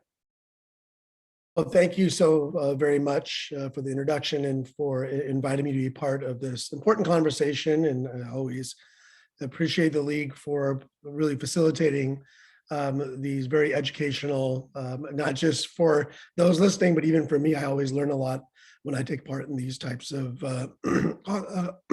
conversations. And so if you look over the last several years in terms of healthcare, and I think most people are familiar with the fact that our healthcare system is the most expensive in the world. It does not provide the best outcomes. There's a tremendous amount of inequity. So if you have the resources, yes, you're quite likely to get some of the best care in the world. But if you don't, you may not get any care at all. And I think the pandemic has really exacerbated this, where we've seen life expectancy go down in this country, particularly amongst the Black and Latino population, a dramatic decrease in life expectancy that's not simply due to the pandemic, but actually at least 250,000 or more of individuals that died during the pandemic. You can link their death to the lack of access to healthcare as much as anything else, because of course, as we know with this pandemic, as with many other conditions, having true access and speed of access and affordability is a huge component to recovery. When we look over the years with the Affordable Care Act and what have you, certainly that was an improvement in terms of access. However, if we look in California alone, Covered California, which is the ACA version for our state, about 40% of those with ACA, with Cover California are on the what's called the bronze package. And I'm trying to remember all the numbers here, but I believe it's the deductible is $8,600 for an individual and $16,000 for a family, which means that that's how much you have to pay out of your pocket before any insurance even kicks in most cases. And so it's accessible, but still not truly affordable for those that are getting the bronze lowest level package because they can't otherwise afford healthcare. And so that's why I've been a strong proponent of single payer healthcare. If you look around the world, far better outcomes for so much of the world that has single payer healthcare. Even, well, every nation is less affluent as ours, but even nations that are far less affluent than ours that have had single payer healthcare, that have had some form of it. Again, there's no one form of it, but if you look at those that provide access to healthcare as part of the kind of the social contract, the outcomes across the board are far greater for their average resident. And they still have access to high quality healthcare for all residents. We have done some good things in this state. I've done legislation in terms of transparency and cost containment. We did expand Medi-Cal to all residents of California, including everyone who is undocumented. And that's a very good thing. I was very supportive of that. However, those on Medi-Cal find it difficult at times to get folks that accept Medi-Cal, because Medi-Cal does not reimburse at the same rate as Medicare or other private pay. And so it's a good thing that we expanded Medi-Cal, but it still does not create equitable access for all of those that reside in California. Under a single payer healthcare plan, as I introduced last year with AB 1400, and this year we've introduced AB 1690, which is a spot bill, which means we're not moving forward with it necessarily this year, but I'm working with the nurses in terms of preparing for the next move and really pushing it. We have to remember that when we say we have the most expensive healthcare in the world without the best outcomes, that money is going somewhere. And it's going to enormous profits for insurance companies, pharmaceutical companies, hospitals. And so they're not going to let go of those tens of billions of dollars so easily. That's why it is such a push, and it takes a movement for us to be able to get legislation, not only through the legislature, but to the governor's desk, signed by the governor, get waivers at the federal level, and on and on and on. There's so many steps, but I'm committed to as long as I'm in the legislature, to continue to push for a policy that really pushes forward a single payer healthcare program. It's got to be led by a state. That's how Canada did it. And if we're going to do it, I think California is the state that should be able to lead it. So thank you. Thank you so much, Assemblymember Kalra. And it just opens up an enormous questions and challenges for further discussion. And we hope to get there fairly soon. So, Dr. Rudman, you work in public health. You're an infectious disease physician, but from the standpoint of the public health programs and policies that we have, how are we doing in terms of equity, and what are the priorities in terms of improving health equity? Thank you so much, Dr. Abrams. It is really such an honor to be here alongside these panelists today, including my own representative assembly member. And so I just wanted to share a little bit differently 3 concepts about how we in public health think about achieving equity that stretches a little bit outside the healthcare delivery system. So I'll just touch on these very briefly because I think they'll help set the ground for some of our future discussion today. But I've also seen these concepts really beautifully elucidated by the prior panels and speakers this morning.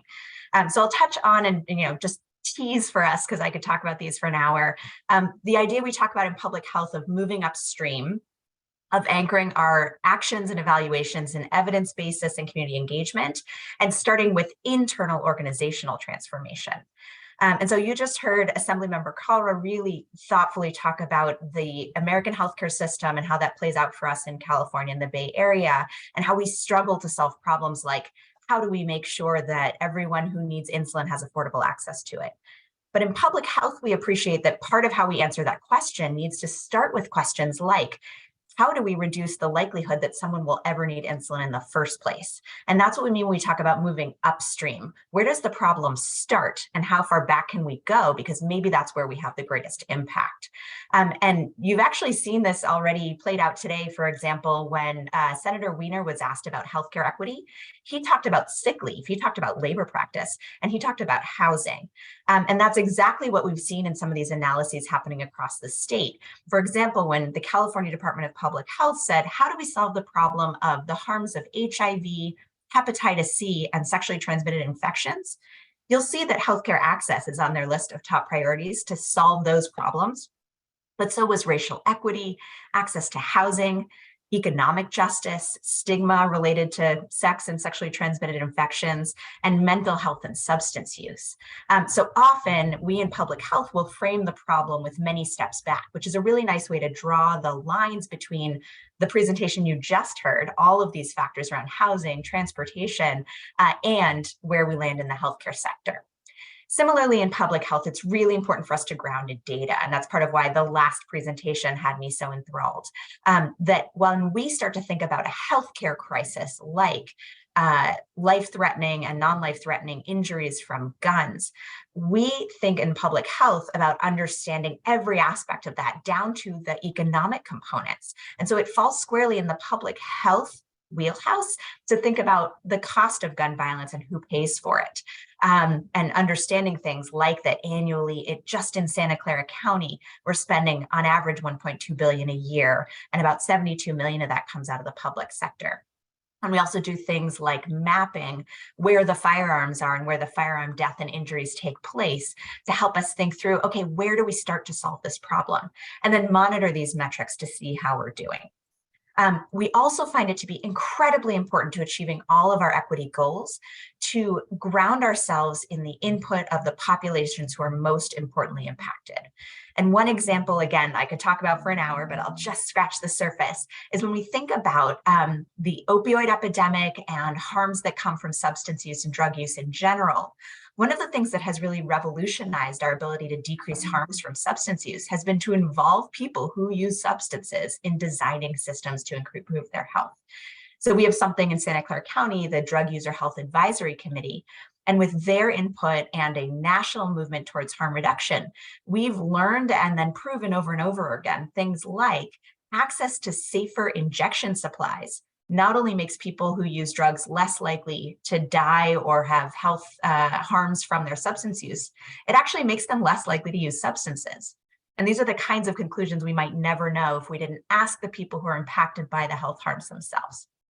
And then finally, making this change towards equity, especially from a government organization like mine, takes a step of looking inward as well and saying, how do we achieve equity starting with our own organization?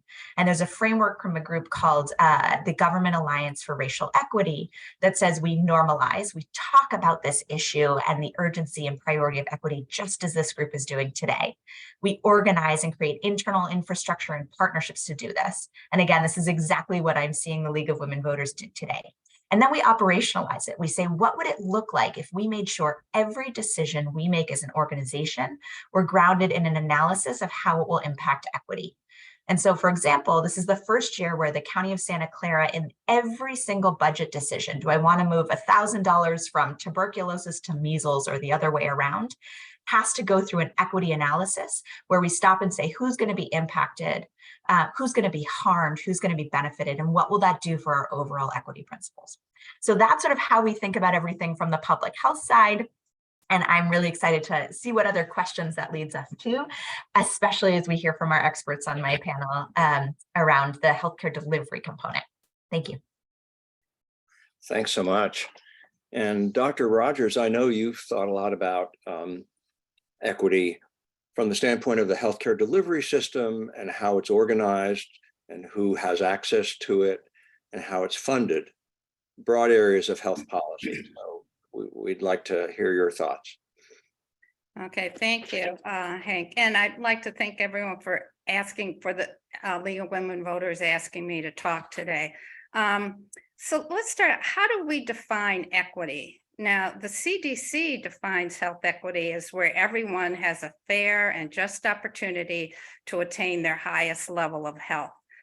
Well, I find it interesting that they use the words their highest level of health versus the highest level of health, because this statement to me allows different goals for different groups. Are we defining equity for individuals? Are we defining equity for groups? Are we defining equity for the entire population?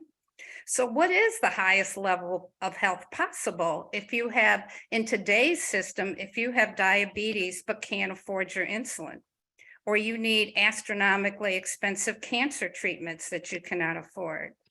Is the highest level of health provided for someone who lives in a rural community and the nearest hospital or doctor is often 50 miles away acceptable? Is the highest level of health provided for someone living in a poor community ravaged by COVID, where the closest hospital has no ICU beds? Is that acceptable? What about the highest level of health for someone who has the funds that allow them to choose any source of healthcare anywhere in the country? Is that acceptable? What if you are a person of color? What if you are an immigrant? If you are working full-time and still living in poverty? If we don't address and confront these difficult questions, we'll never confront the underlying problems that created these inequities in the first place. Now, this country has created structures. Now, from the end of Reconstruction until that started in the late 1800s to the present, decades of policies have been constructed that have built these inequities into the system. Its continuation, growth, and sustainability are not dependent on individual behaviors, since the structure is invisible and the inequities persist because of that structure. In this country, accessing healthcare is built on a structure that is dependent on one's ability to pay. This is the structure that must be changed. If we look at the wealth gap in this country, where white residents have on average 10 times the wealth per person as Blacks do, it is clear that the level of health attainable in this country is not equitable, since it is based on your ability to pay. Why is it acceptable that millions of, quote, essential workers labor without access to healthcare while their employers become wealthy? I think that we're all aware of the social determinants of health, and these impact directly not just on one's health, but also creates the inability to access and pay for any healthcare that you may need. Addressing the inequities in healthcare include not just addressing our delivery system, but also the other aspects of one's life that impact on their health. Clearly, a healthcare delivery system where healthcare is looked at as a public good rather than an opportunity for profit, that would benefit everyone and allow for more equitable results. Now, we must acknowledge that even within a profit-driven healthcare system, nonprofit institutions can be just as cannibalistic as the for-profit entities are. Being a nonprofit hospital today, that is a tax decision made by that corporation. It is not driven by a sense of morality or altruism. In our current system, a hospital and its CEO, whether it's nonprofit or for-profit, is financially awarded for a healthier bottom line, not for healthier patient outcomes. So our current structure is not compatible with equity. Period. You can never get equity within the system that we currently have, nor is it compatible with social justice. We have to take the profit motive out of healthcare if we are really serious about addressing equities. Thank you. Well, thank you, Dr. Rogers. And I'm going to ask you to keep the floor and just highlight, what do you see as the biggest challenge to improving equity? And we're going to go around to all three panelists. So just brief comments. What would be your number one point? Well, you know, I support a single payer system where everyone has the same benefits. Everyone can get their care from wherever they want. And we won't, that doesn't address the fact that there will always be inequities because of the social determinants of health. But access to care has to be available to everyone. And right now, even with our system of employer-based insurance, with Medicaid, Medicare, a lot of other governmental programs in there, it's a mishmash. It's a mosaic of healthcare benefits that it's difficult to navigate. People don't even know what they have. And as a physician, that was one of the things that I really loved about training and working at most of my career at Cook County Hospital in Chicago. It was very similar to a single payer system. Everybody came in. I never asked a patient what their insurance was. I wrote the prescription, they took it to the pharmacy. People were seen based on the seriousness of their problems, not the amount of money or the type of insurance they had. That was an equitable system. We had our problems, there's no question. We were underfunded and overwhelmed with volume, but that was the way it worked. And that's what made me become a physician who loved being a clinician, who loved taking care of patients. And I think we have to get back to that, where everybody is entitled to the care that they need. And we have to get away with private insurance. We cannot have money involved. Dr. Rudman, what's your view? Mm, What's I think- the biggest challenge? Thank you. I think one, if I can sort of be philosophical and less concrete in this answer, is I think there is a myth out there that for somebody to be healthy, somebody else needs to be unhealthy, or for somebody to have more, somebody else needs to have less, or for somebody to thrive, somebody else needs to suffer. And I find, again, often looking at these problems from an infectious disease standpoint, they're often great equalizers that teach us that we are so much more connected than we think across populations. And one of the most important things to protect the health of a wealthy Californian might be the deforestation policies in Equatorial Guinea.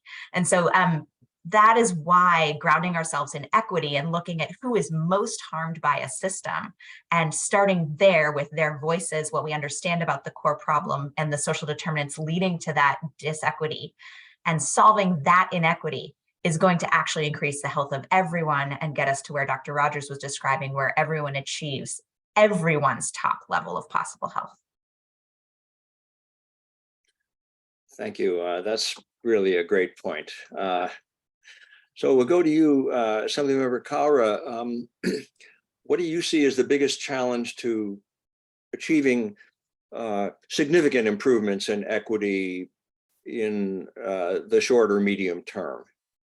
Well, I think in the short term, I think a lot of the work that Dr. Rudman is doing, what the county is doing, really goes a long way in the short term in terms of not looking at health in a box, but recognizing how it's connected to so many other social justice determinants, with housing, with economic opportunity, and what have you. And if I have to look more medium long term, and as I mentioned before, I'm 100% in agreement with Dr. Rogers that, look, we need a single payer healthcare system.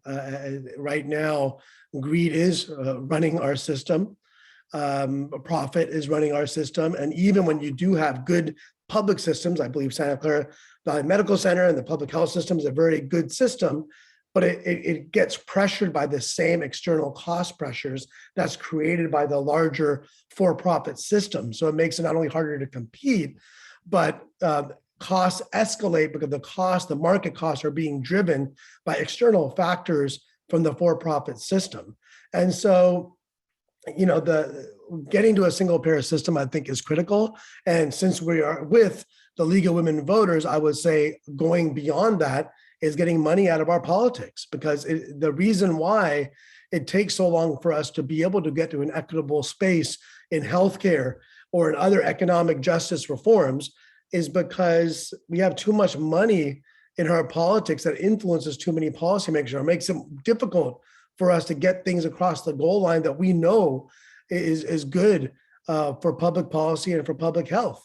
And I think the more you get this influence out, the easier it is to allow all of us to have the public debate based on the merits and not just on what we're able to do, because our politics only allows us that much room to move because of these these external influences that have so much power. We remove those external influences, we can do what's right for our community. And I believe not only on single payer healthcare, but on a lot of other types of social justice and equity reforms, we can move more quickly if we get those external influences out. So, Assemblymember Kara, I want to have you keep the floor and talk a little bit more about why you think single payer is achievable in our lifetimes, perhaps in the next few years or decade. What do you see as the path that will actually get us there? And you mentioned money in politics as one significant challenge. We'll have to deal with that in the process of campaigning for healthcare reform.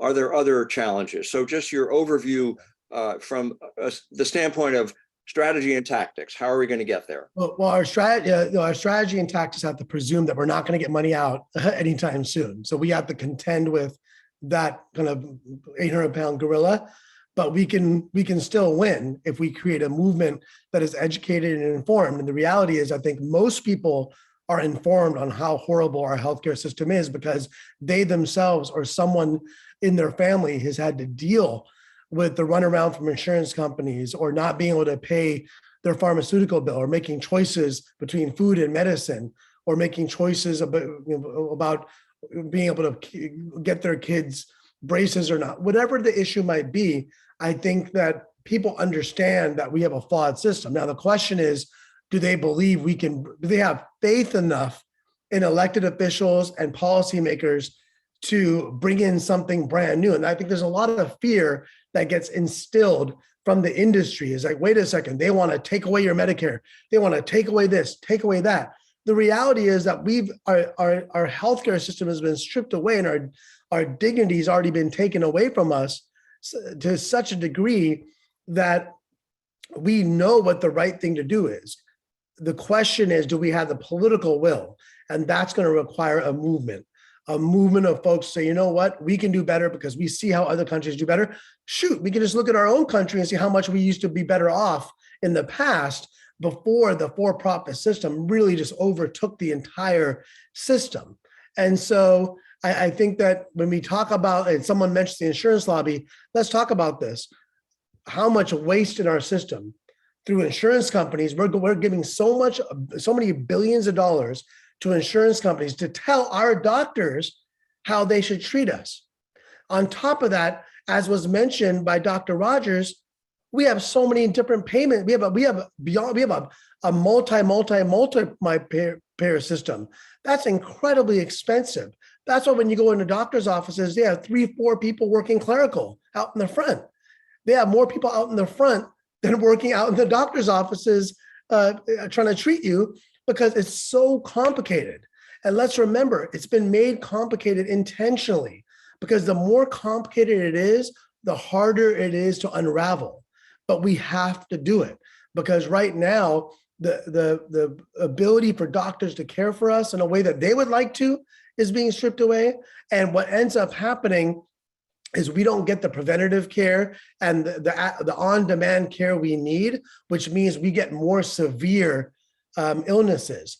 And so that's great to some extent for, in pharmaceuticals and hospitals, because now instead of actually caring for your heart disease over a 20, 30, 40-year plan of preventative care and nutrition and having a doctor that can spend more than, and I don't say this to criticize doctors. Doctors used to be able to spend 10, 20, 30 minutes with a patient. Now they get 5 minutes and they're in and out because they have these pressures on them as well. So what that does is it's removed our ability to have preventative care. So instead, we get put on a bunch of pills and next thing you know, we have, a heart attack and have to have heart surgery. And so what happens is the motivation for doctors is to become specialists because that's where the money is. So everything is geared towards a for-profit system. And we have to turn that around. And it's going to take an enormous amount of political will and education. And the League of Women Voters, I believe, can play a key role in educating our population of what it means. So they're not afraid when the industry comes attacking anything we try to do by saying, oh, they're bringing socialism. Oh, they're taking your Medicare away. Oh, they're taking this way, that away. And while they're riding around in private jets and yachts, you know, we're laughing to the bank. There's a lot to think about there. Dr. Rudman,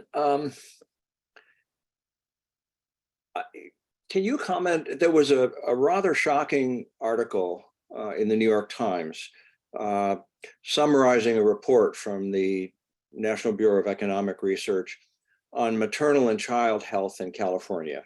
I hope you have that. I didn't get a chance to warn you that I was going to spring this question on you. But this was a study that looked at 10 years of maternal and infant and maternal health experience, every live birth in California, 2 million live births. Can you comment on that study and what does it tell us about health equity or inequity?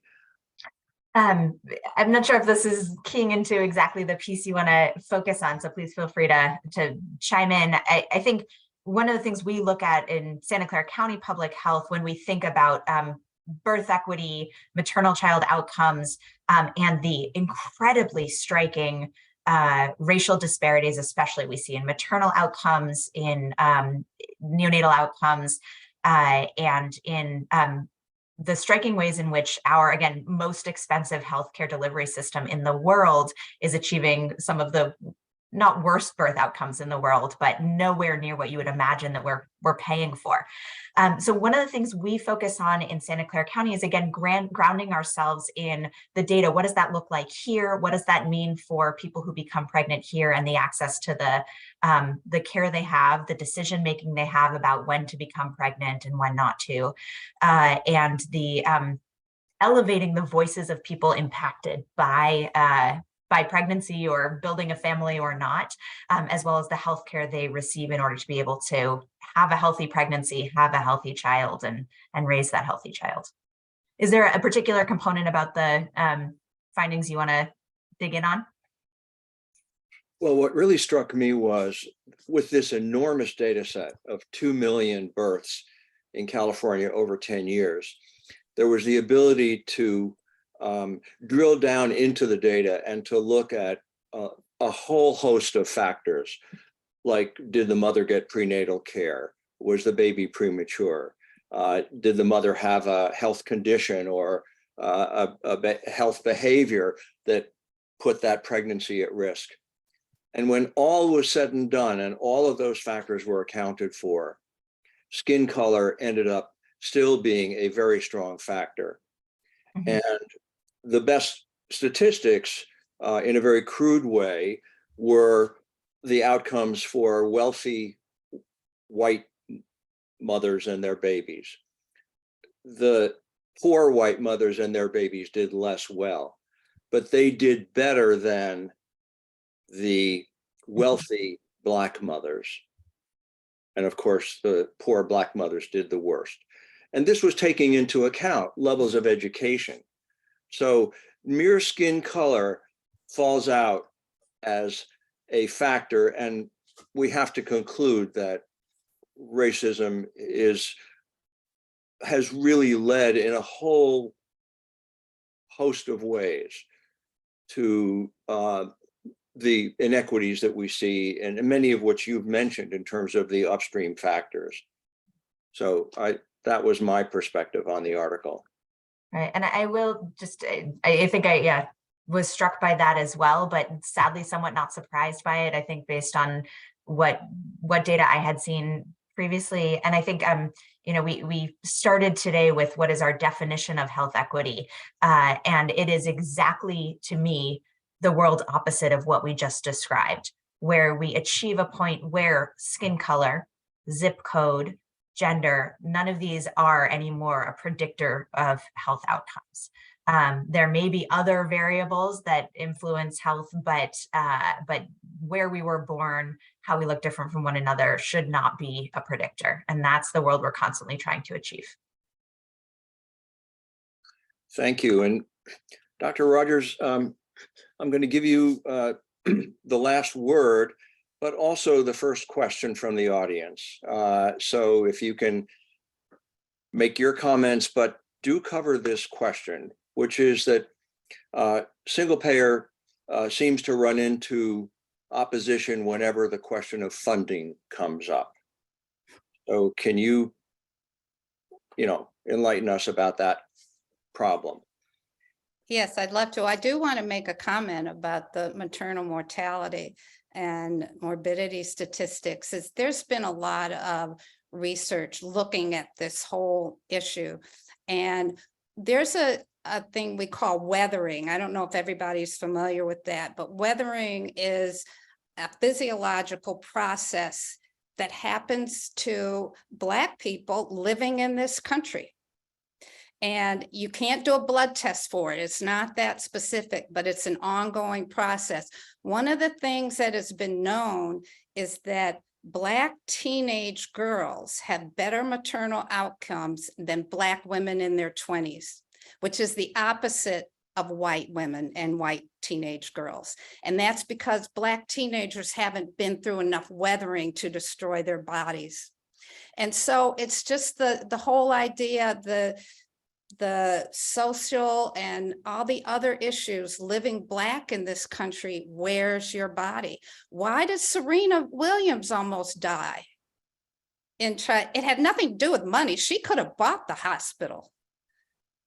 So socioeconomics doesn't overcome the weathering that Black bodies go through. And you wanted me to mention about how we can get to single payer or what? And particularly the question of cost. Can we Yes. have a single payer program? If we look at the amount of money that goes to processing healthcare, not delivering healthcare, processing healthcare. When I finished medical school, I hate to date myself, but 1979, that was when HMOs became popular. And that was after this whole growth of administration in healthcare started. But what that did was that changed the whole business of healthcare. All this administration that grew and grew and grew. And now the number of administrators in healthcare is hundreds, millions times more than the people who provide healthcare. And by provide healthcare, your insurance does not provide healthcare. Your doctor, your nurse, your physical therapist, your pharmacist, all of those are the people who provide you your healthcare. And so what has happened is that there's so many other people siphoning dollars out of the system rather than it going to taking care of people, that we've lost sight of what our healthcare should really be about. What is the core? Oftentimes people think their healthcare provider is their insurance company, not Dr. X who sees them.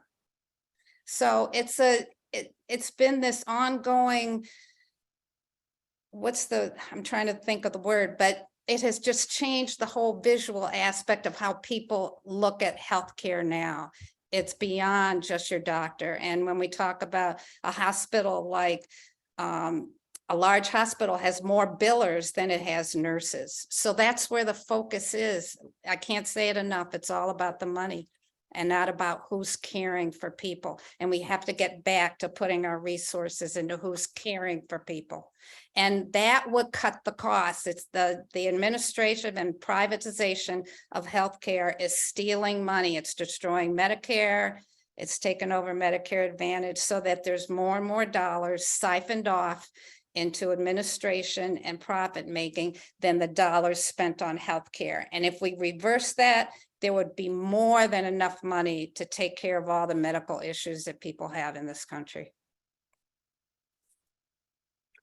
Well, thank you so much. I know our time is almost up, but I can't resist putting into the chat right now a link to a tool that's been developed. And I, full disclosure, I had a role in helping a health economist at UCSF, Dr. Jim Kahn, develop this tool. But this is a calculator that you can use. It's very simple. It takes just a couple of minutes, and it will help you to understand the likelihood that you will actually save money under a single payer system. And keep in mind that a single payer system will provide you with elements of care that for most people are missing now, such as dental care throughout your life, hearing aids, long-term care for seniors. So things that, you know, you will get more, and the economic studies, economic analyses, dozens of times have shown that the question is not how can we pay for single payer, the question is what are we going to do with the savings? So on that note, I encourage people to try the calculator, and then I'll turn it back to Roma Dawson. Wow, thank you so much, panelists. I agree with you, Henry. There's a lot of food for thought there. And I know the League Bay Area Board is very interested in exploring how we can do more programming, educational work on healthcare. So we look forward to talking to you. We're going to take a 5-minute break now. And when you come back, you will see the incoming president, Kathleen Cha, who will introduce the panel on equity and transportation. So don't miss it. Thank you. I'll see you at 12:05.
Would like to welcome everyone.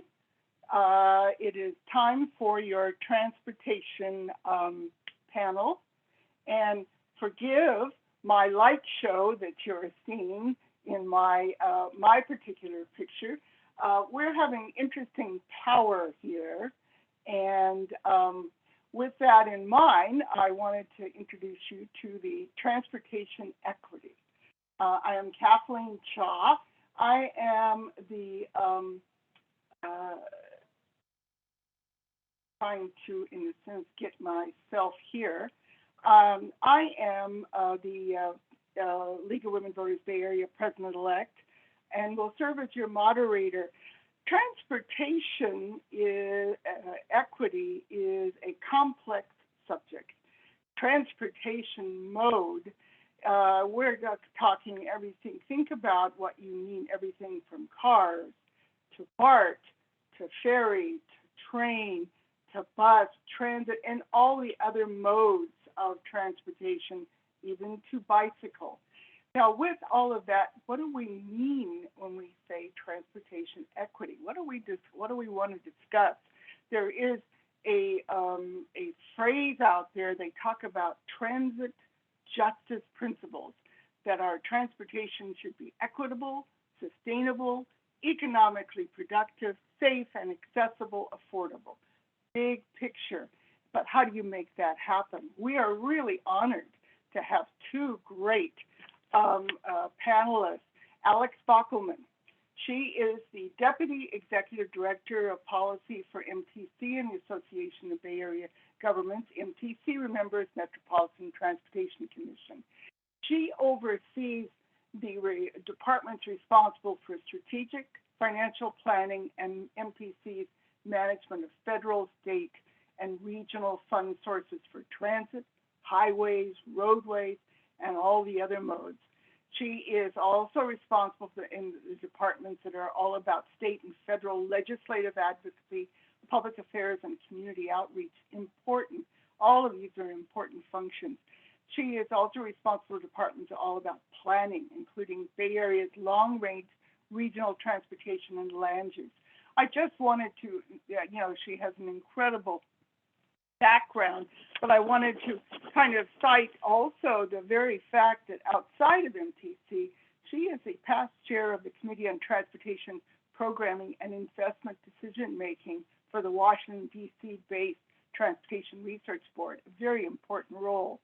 She was named Women of the Year by the San Francisco Bay Area chapter of Women in Transportation. And she's an engineer and holds a bachelor's degree from civil engineering and master's degree in public policy from UC Berkeley. That is Alex Brockelman. Then we have, joining us too, is Laura Tolkoff. Laura is the SPUR Transportation Policy Director. As SPUR's Transportation Policy Director, she provides strategic policy direction, project and process design, transportation policy, and infrastructure planning and delivery, important pieces to the transportation issue. And as well as she oversees SPUR's transportation portfolio, she looks at the areas of focus of public transit, land use integration, project delivery, governance change, and interregional coordination. And a little note about her is that she, besides having a master's degree in urban environmental policy from Tufts and then from UC Berkeley, she is an American Leadership Forum Senior Fellow and was named in Mass Transit Magazine the top 40 under 40 in 2019. What I'm trying to say to you is we have two great panelists who can really talk to the issue of transportation equity, talk about everything from, we can look at the fiscal cliff, we can look at sustainable transportation systems, you name it. We're going to now open it up. And I'm going to open up with Alex Brockelman first and let you take the stage and give a few moments, and then we'll go to Laura, and then back and forth as you, because I know you've been talking about what's the best way to talk about this issue and really highlight it and focus on it. So Alex, you have the stage. Thank you, Kathleen, and thank you to the League for inviting me to participate today. I'm really happy to be here to talk about transportation equity. I am going to focus today on the crisis that is facing transit and really the importance of transit in the Bay Area and how we are working to make customer improvements with a focus on equity and affordability, and really doing that while we're advocating for state funds to stabilize the system.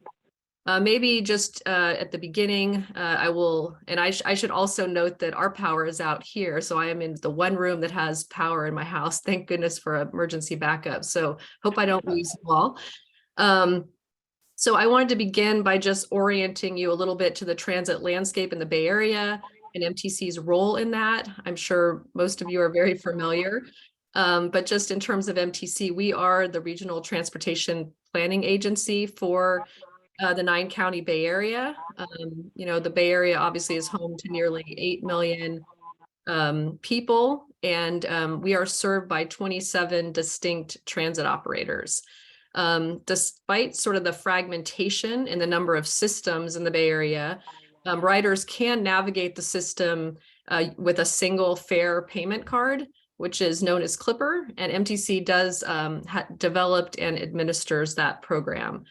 And as the regional planning and financing agency, MTC is also responsible for sort of for long-term planning for our sustainable community strategy, which this round is Plan Bay Area 2050, and does distribute both state and federal transit funds. And maybe with that, I will turn it over to, I'll let Laura go, and then I do have quite a bit more after that. So thank you. Sure. Laura. Oh, sorry about that. There's a little delay. Well, thank you all for having me, and thank you, Alex. So just maybe a little bit of background about SPUR and our transportation program before we dive into some of our content today.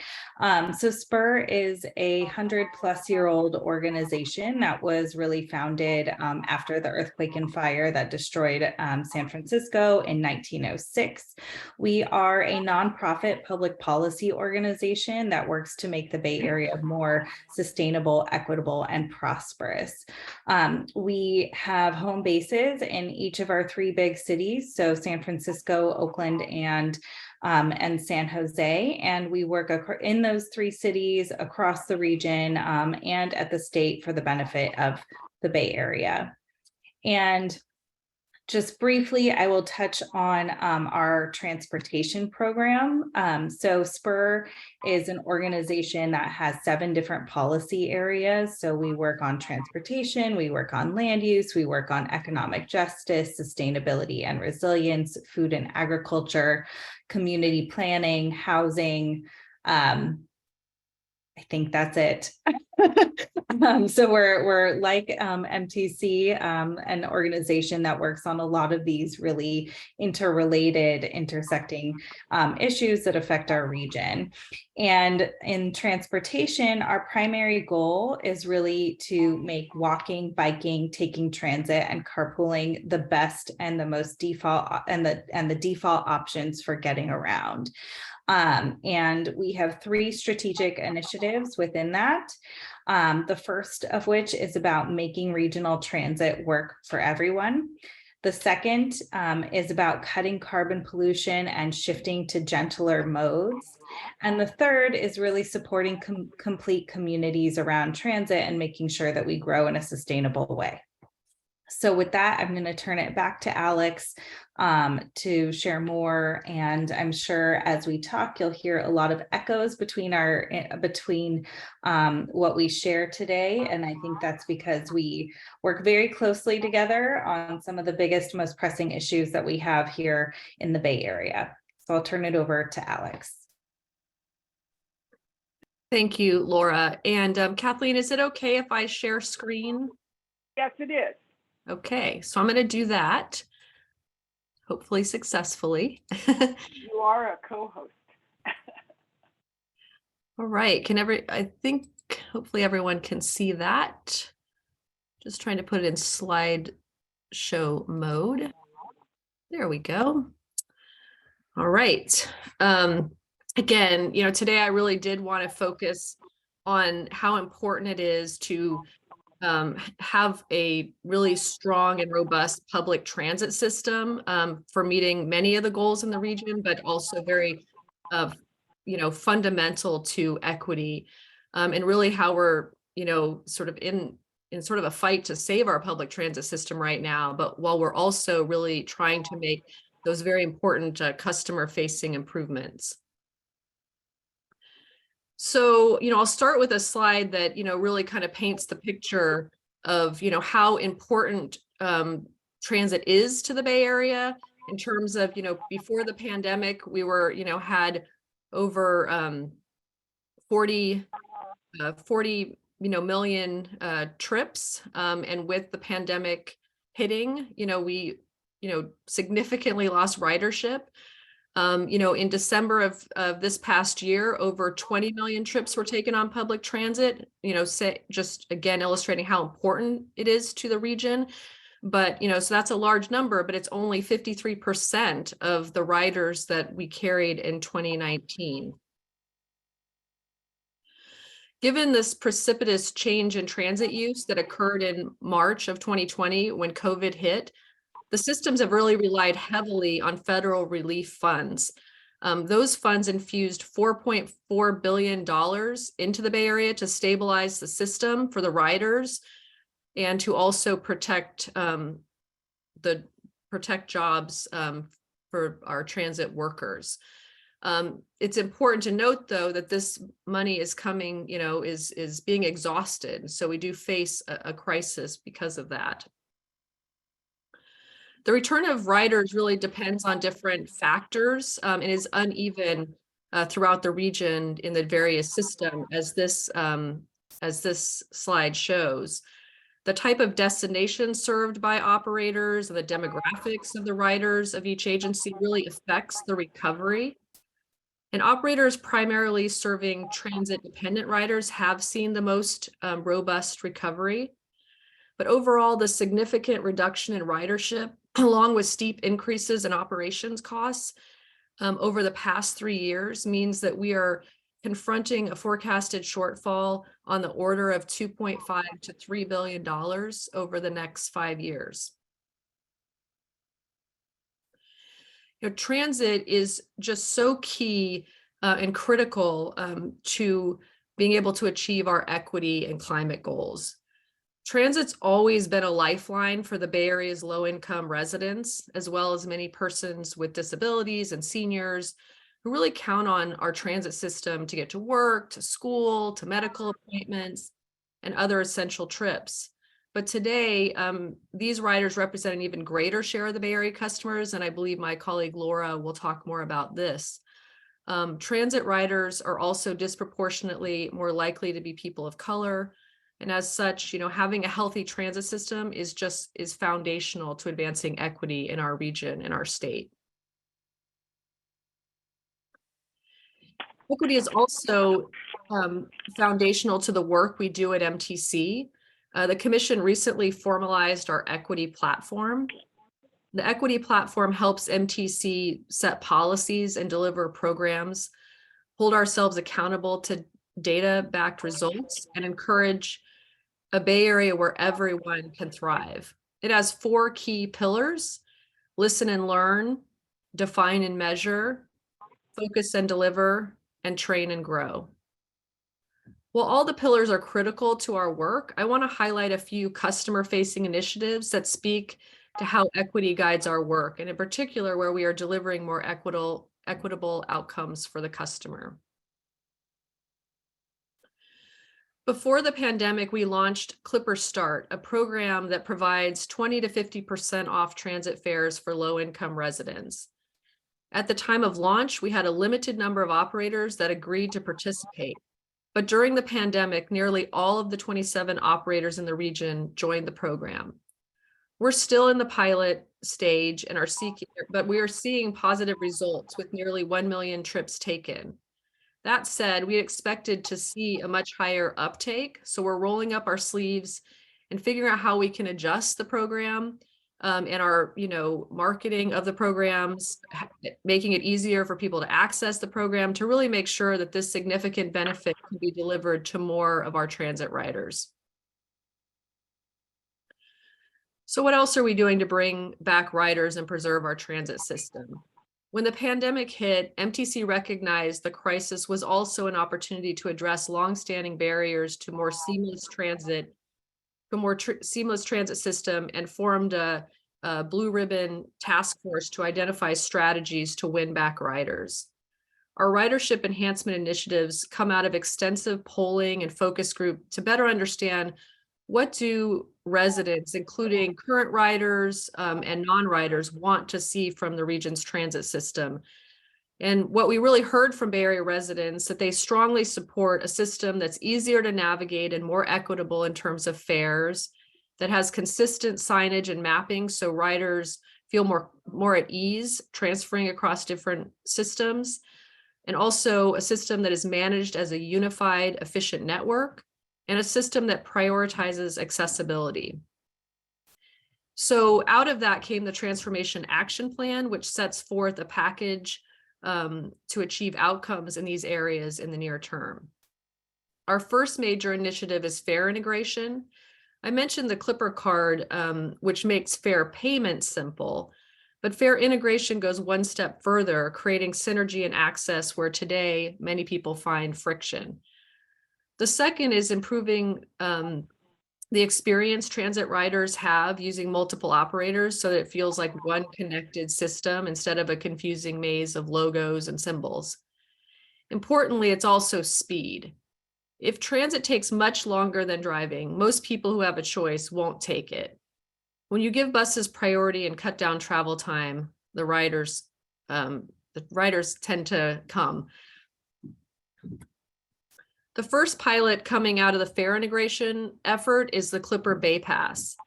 This program offers unlimited regional transit pass for rides on all bus, rail, and ferry services in the Bay Area, anytime, anywhere. The pilot's starting with college students and affordable housing residents and will expand in the coming years to include employers and others. The first phase of the pilot includes 50,000 people and is focused on 4 colleges throughout the Bay: UC Berkeley, San Francisco State, San Jose State, and Santa Rosa Junior College. We're seeing very encouraging results. Over 1 million trips taken to date in a pretty limited time period, and 40% more transit trips taken by those with the Clipper Bay Pass than those that have a one operator pass. And we chose these 4 colleges because they already had a one system transit pass. So it really allows us to see the difference that this pass makes. So on the ground, we're hearing positive reviews. The director of MidPen Housing sees this program as a lifeline for residents facing challenging financial times. You know, one student from San Jose State really sees that this is saving them $1,000 over the semester in terms of commuting from home to school.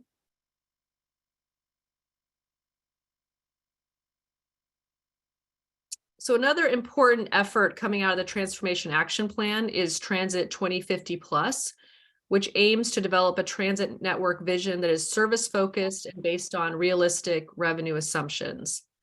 This reimagining of the plan's transit-oriented strategies will be co-led by a team of MTC and transit operators.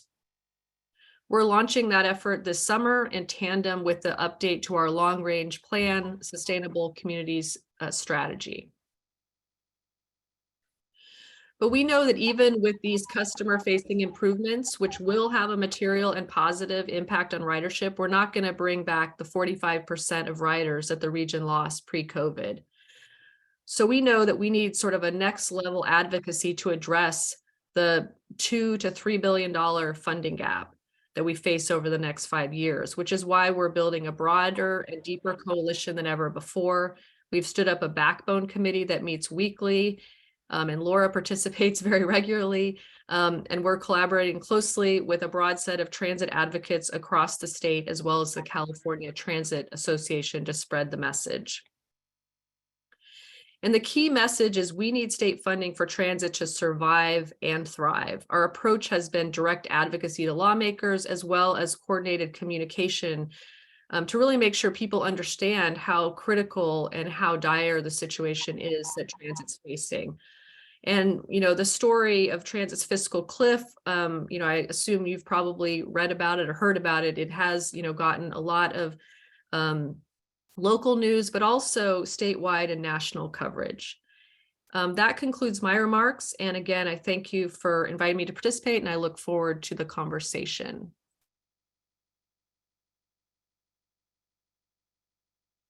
Laura, I think you had some interesting remarks, and with starting off more on the conversation, you have the stage. Thank you. Just hoping you can see my slides now. Can I get a thumbs up or something? Yeah. Great. So great. I'm going to pick up a little bit where Alex left off in talking about this Survive and Thrive campaign, which is really focused on saving and improving public transit in California.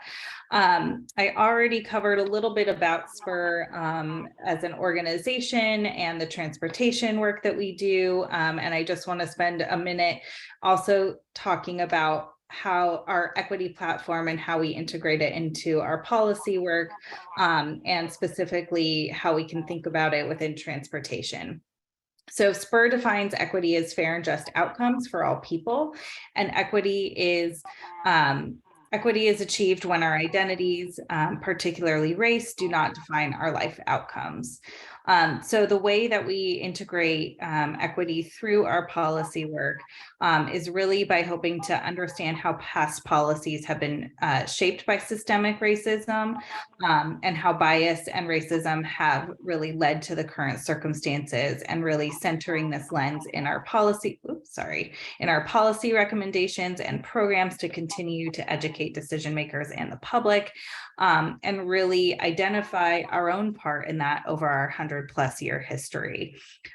We also seek to identify and remove bias where it exists in the region's policies today, and address existing inequities with new policies and new institutional norms and practices. I want to touch on some of the disparities and those biases that we can see in transportation quite readily. In many ways, our transportation system is biased towards wealthier and wider populations. And that comes through in a number of ways. I think the first of one of them is through access. Do you have access to the places that you need to go, and what is the quality of that access, and does it vary based on your race or your zip code? You can also think about space as a dimension of access, and how our streets are really allocated among different types of modes, and who is most likely to use each of those modes. You can think about risk exposure. So I'm talking here about exposure to environmental burdens. I'm also talking about environmental burdens such as air pollution or heat exposure, but also talking about risk of injury and death. Price, of course, is a big piece of this. How affordable are your transportation options, and who is really paying and who is not paying? And the final one I would also point to is funding. So in California, we spend a lot of money on transportation. We never seem to question that year after year, we expect the state to fund multi-billion-dollar gaps for highways, both maintenance and expansion. Yet it is often transit that is sometimes left fighting for scraps. So there are a lot of disparities that we can identify within our transportation system, often varied by race and mode, that are important to recognize in our work. I am going to focus today on public transit and the fiscal cliff, the challenges that Alex mentioned a moment ago. I think transit is really essential for reaching our regional and state goals for the reasons that Alex touched on. So I won't spend too much time on this, but if we don't have the high quality transit that we need, you're going to have more people driving, often longer distances, which means more climate pollution, more illness and death, less access to destinations and less mobility, and ultimately more sprawl as people move further away. So who is riding public transit today? As Alex mentioned, the transit in the Bay Area has always served as an important lifeline for people of color and low-income people, and that became magnified during the pandemic. So this is from a 2002 study out of the UC Institute for Transportation Studies, and they looked at 3 major metro areas kind of as a way of trying to understand some of the national trends. And pre-pandemic, the average transit user in the US was poorer and more likely to be a person of color than all travelers pre-pandemic. During the pandemic, the people who kept riding were disproportionately people who couldn't work from home, who did not own a job and who did not lose their jobs. So I think this is pretty intuitive to what everybody has experienced over the last few years. And ridership didn't just fall, but it really fell unevenly across neighborhoods and users based on race and income. And ultimately, the least disadvantaged travelers with lower rates of private car ownership or access and a limited ability to work from home will continue to really depend on public transit for mobility, perhaps even more than before. So it's really important that we are able to provide high quality transit to people who rely on it the most. One thing I want to talk about are what are some of the challenges and the reasons why public transit is facing a lot of financial shortfalls here in the Bay Area. The first is that the Bay Area is really lagging behind other major metro regions in the country in terms of recovery. And so in terms of, return to office. And so pre-pandemic, 70% of all transit trips actually ended in San Francisco. So the state of downtown San Francisco is highly, highly correlated with activity on transit, especially commute-oriented trips. The Bay Area has the highest proportion of jobs that can be transferred to remote work. And we have a very high proportion of people who are working from home 2 to 3 days per week. And you can see this kind of showing up in our commercial vacancies, which pre-pandemic was less than 5%, and today is roughly 25% in San Francisco.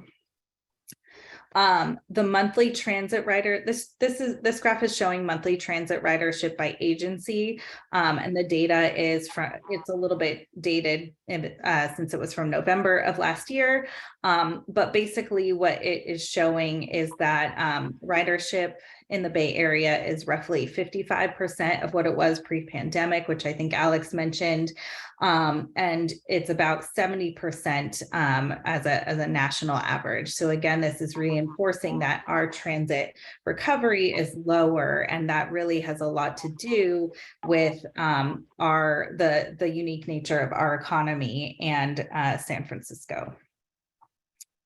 And so what this means is that a number of agencies are forecasting annual operating shortfalls. By operating shortfalls, I'm not referring to money for capital projects, but really the money that they need just to put the service on the street. And so this is showing agency by agency kind of what that that roughly $3 billion shortfall looks like over the next 5 years. And importantly, BART and SFMTA, which are the orange and the lighter blue that you see here, the scale of their need is the biggest and really is something that is really important, given that these are really some of our backbone agencies here in the region. Another thing I'd like to point out about the nature of this fiscal cliff, it is not just Bay Area agencies that are facing this problem. UCITS found that about 70% of transit agencies in the state are going to be running out of their COVID relief funding within the next 5 years. Not all of them will hit their fiscal cliff within that next 5 years, but the biggest ones in our state will. So one thing that I think is really important that to note here is that in California, there are 210 transit agencies throughout the state, but only 5 of them actually, but 10 of them carry 80% of California's transit trips. And many of them are facing that really severe fiscal crisis. And if you look at the top 5, so Muni, BART, AC Transit, LA Metro, and San Diego MTS, all of them are facing multi-million-dollar shortfalls in coming years, adding up to a multi-billion-dollar figure. And so when you think about the state's climate strategy or the state's commitment to equity and health and transit-oriented development, this challenge is really putting all of those state goals at risk. So the failure of transit really jeopardizes everything else and is really an issue of statewide interest, even though it's the Bay Area that's going to be hit hardest first. So, we talk a lot about the transit fiscal cliff and the transit death spiral. And what the transit death spiral basically is, entering into a funding crisis where you have lower revenues and flat or increasing costs like we do now, which means that agencies have to cut service and often have to raise fares. Which also means transit is less useful to people. And so you end up with more ridership drops, so fewer riders, which then gives you lower revenues. And so on it goes in a very vicious cycle. And that is what we're essentially trying to avoid as a coalition working together for state funding. So this is some of the organizations that are working together, including MTC, operators, and lots of advocates throughout the state, working in a pro-equity civic coalition, trying to seek funding to fill the shortfall that Alex referenced so it's a one-time commitment of funds over 5 years that we're looking for to help address this so that we don't tip over into that transit death spiral. And then also for funding to help regrow ridership. So to help support some of the things that we know can help regrow ridership and really adapt to emerging markets as we come out of the pandemic. And so some of those are things that Alex referenced in the transformation action plan as well. And I think in our view, one of the things that's really important to kind of frame out is that, we're not just looking to fill the shortfall, but really actually start transitioning into a sustainable business model for transit in this new environment. So we call it Survive and Thrive because, we want to get away from having to rely on this emergency kind of one-time funding, whether it's from the federal government or from the state, as we're requesting now, to having a situation where we're bringing costs and revenues into long-term alignment. And so part one of this is really seeking this emergency funding so we can have quality level of quality service so we don't lose more riders. We want to be able to provide that really reliable service with that funding and to be able to restore ridership and build that back up and make sure that we're serving people as well as we can and new trips as well as we can. And of course, we have to be able to identify new sustainable sources of funding over time, given that ridership may not come back quite the way it was before. And then work together to really over time bring those costs and revenue growth into alignment with structural policy changes. So I think with that, I want to, since we talked a little bit about this through Alex's, I think I'm going to probably end my slides here as we open up for discussion.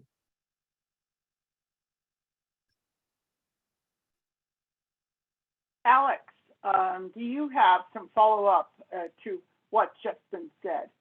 And in particular, talk about the transit, and I think the coalition that we're looking to get all the 29 transit agencies together to be able to, really provide that more efficient, effective, accessible kind of experience. What are your thoughts on that? Yeah, thank you. And I'm glad to be back because I got kicked out because of my internet coming. I lost internet, so I'm glad to be back.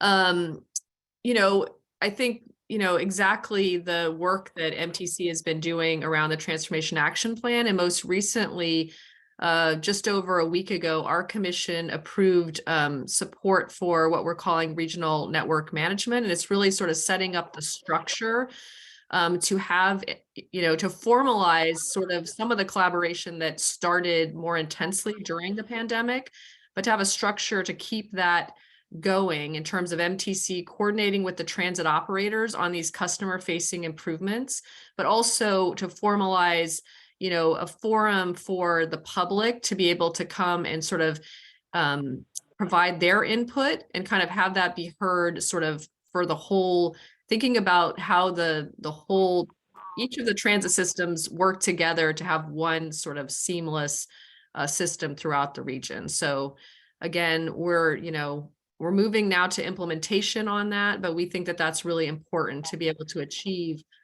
these customer-facing improvements that we need. Laura, do you have any additional thoughts on that? No, I actually don't have anything to add to that. Okay. We're getting some questions here. I think that there is always the issue, and I'm going to stop my video so you don't have to see my light show, but we're getting questions about the access, about elderly, about services, about those with disabilities. What are you seeing? I know you made some reference to that, but what are you seeing as programs, and what are you seeing as steps moving forward to expand or improve, or what's your thoughts on that? I'll talk to Alex first. Yeah, no, that's important. Accessibility, I think that's what we really heard from people, that accessibility of the system was so important. And I think that, one of the challenges is if you have to navigate multiple systems, and especially if you are disabled or you're a senior, that is made that much more challenging. So I think we're looking at how can we, first of all, make sure that the system is there and can survive and thrive for everyone. That's really critical. But also, how can we look for the improvements so that people who need to travel from, one part of Contra Costa to another that just happens to go through multiple transit systems, that they don't sort of experience the barriers that are there right now. So I think that that's what we're really focused on kind of within our action plan. Okay. There is a lot of questions about, and you've heard this before, of giving free transit access to students under 18. I know that you're looking at your pilot. What are you thinking? Are there any plans for that, or is that just something in the future? What are your thoughts about that particular proposal that comes up over and over again?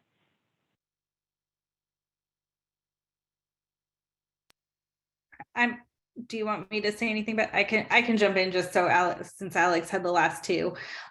So actually, a number of agencies do offer reduced fares for youth here in the Bay Area, although it's not. And I think it's been moving in the direction of being more consistent in the region, not necessarily that way in the state.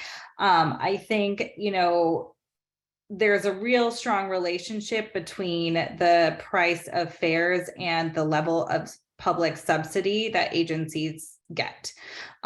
So for instance, the more we can kind of put into the system with local taxes and state funding and other types of support, the lower you might be able to make your fares. But right now we're in a time where we're facing this huge financial crisis. And so it is quite challenging to expand some of the steeply reduced or even free fares until there's a level of operating subsidy that can support that without really being without being really damaging to the level and quality of service provided. So right now, because of the funding challenges, it could be the choice between, having service on a line every 15 minutes or once an hour, right? And so I think it's really important to be thinking about the relationship between the level of public subsidy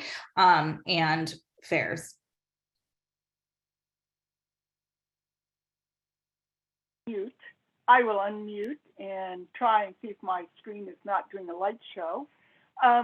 There is, and I noticed there is a question out there, and I was going to suggest to Jeffrey, put your question into chat, and it will be the last question. But I wanted to say this, both of you kind of exponentially talked about, and our funding is critical in terms of how we're going to implement.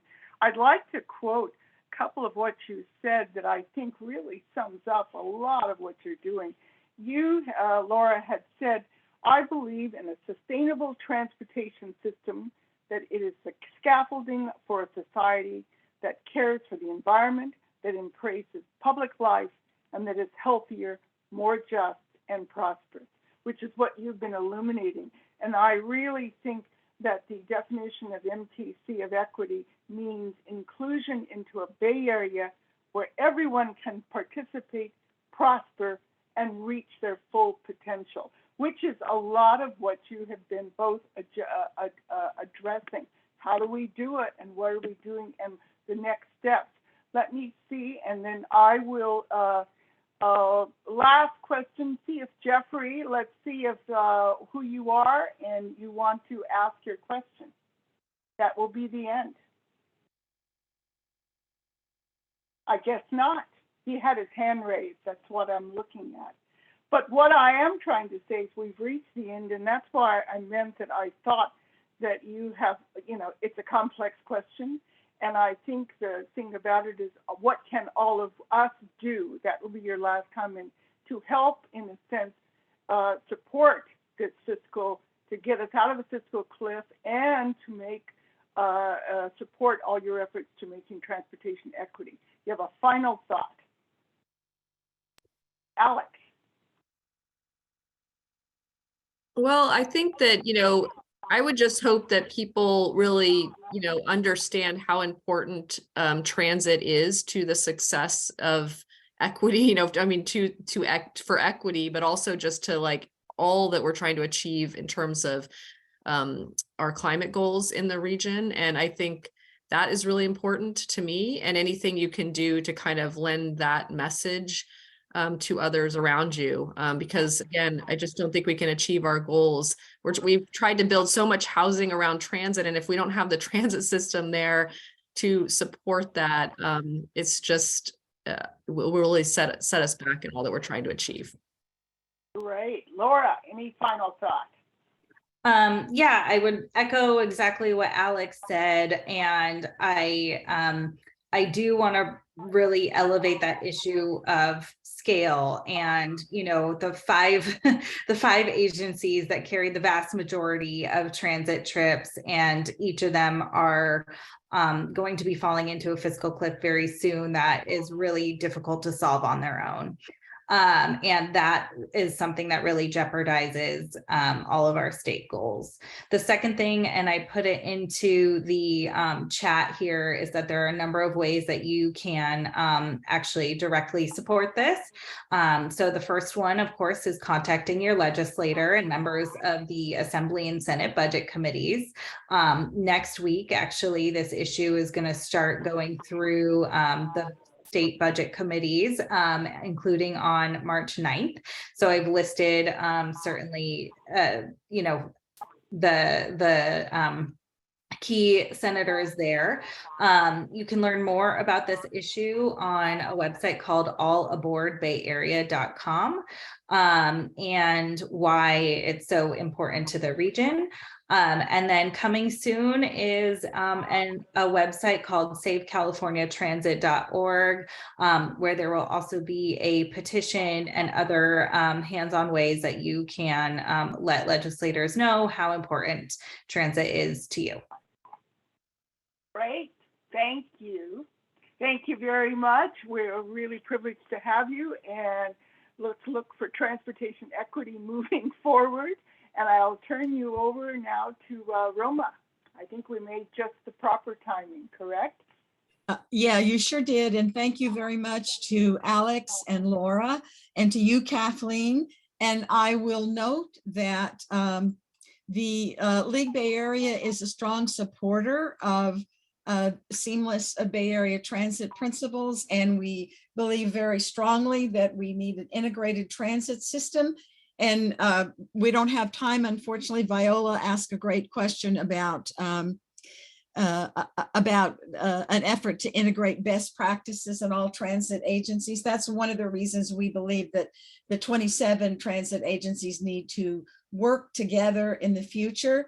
And just to kind of tie it all up in a big ribbon, Senator Scott Wiener, Laura put something in chat about the committees that are going to be convening. Senator Scott Wiener, joined by many other Bay Area representatives, sent a letter to the President Pro Tem, a letter to the Speaker of the Assembly, and to chairs of the appropriate budget committees, pointing out this death spiral. And of course, it would most affect those less fortunate in the community, and it will also greatly inhibit our ability to reach our climate goals. So with that, I want to thank you all so very much for attending. We've got some emails here at the end for you. We will send this out, the entire PowerPoint to you, also try to capture some of the important links in chat. And we really do want to hear from all of you. We have a League Bay Area email where you can reach us, LWV bayarea@gmail.com. We want to hear from you about what type of programming you value. What would you like to see us do? And now in closing, we have, I believe, I want to thank Madeline Cronenberg and Sherry Thomas for running the show behind the scenes. They're two of the committee members that you haven't seen. And we now have a brief in memoriam for a League member and somebody that's participated in League Day and was very special to us, Janet Abelson. And Kathleen, I believe you would like to say, would you like to say a few words, you or Madeline? Sure, or anybody that wants to? I just wanted to, as you can see, that's her picture. And she, Janet Abelson, is, and as this says, is a true equity champion. She is a long-time service as elected official, as well as long-time League member. And you talk about a tireless advocate for the disadvantaged and disabled. She herself was wheelchair bound for many, many years, and so really looked at access and transportation and focused with a service to her community, and her commitment to League is really something. We just could not let this go, and it was sad, very unexpected passing.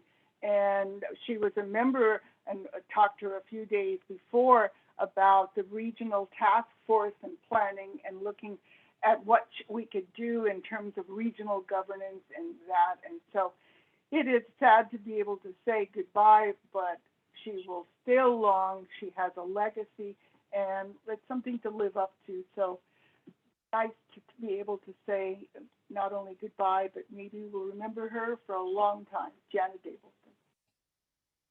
Thank you, Kathleen. And we are now right at 1 o'clock. So we are going to thank you all again for attending today. Remind you, we'd love to hear from you. We hope to see many of you at convention, and we're hoping that we will be able to get together with many of you in some format or another at the convention. So presidents that are out there, we will be corresponding with you and letting you know what we're going to be doing at convention. So thank you very much and goodbye. I thank you for giving up part of your time on Saturday to spend it with us. Bye-bye.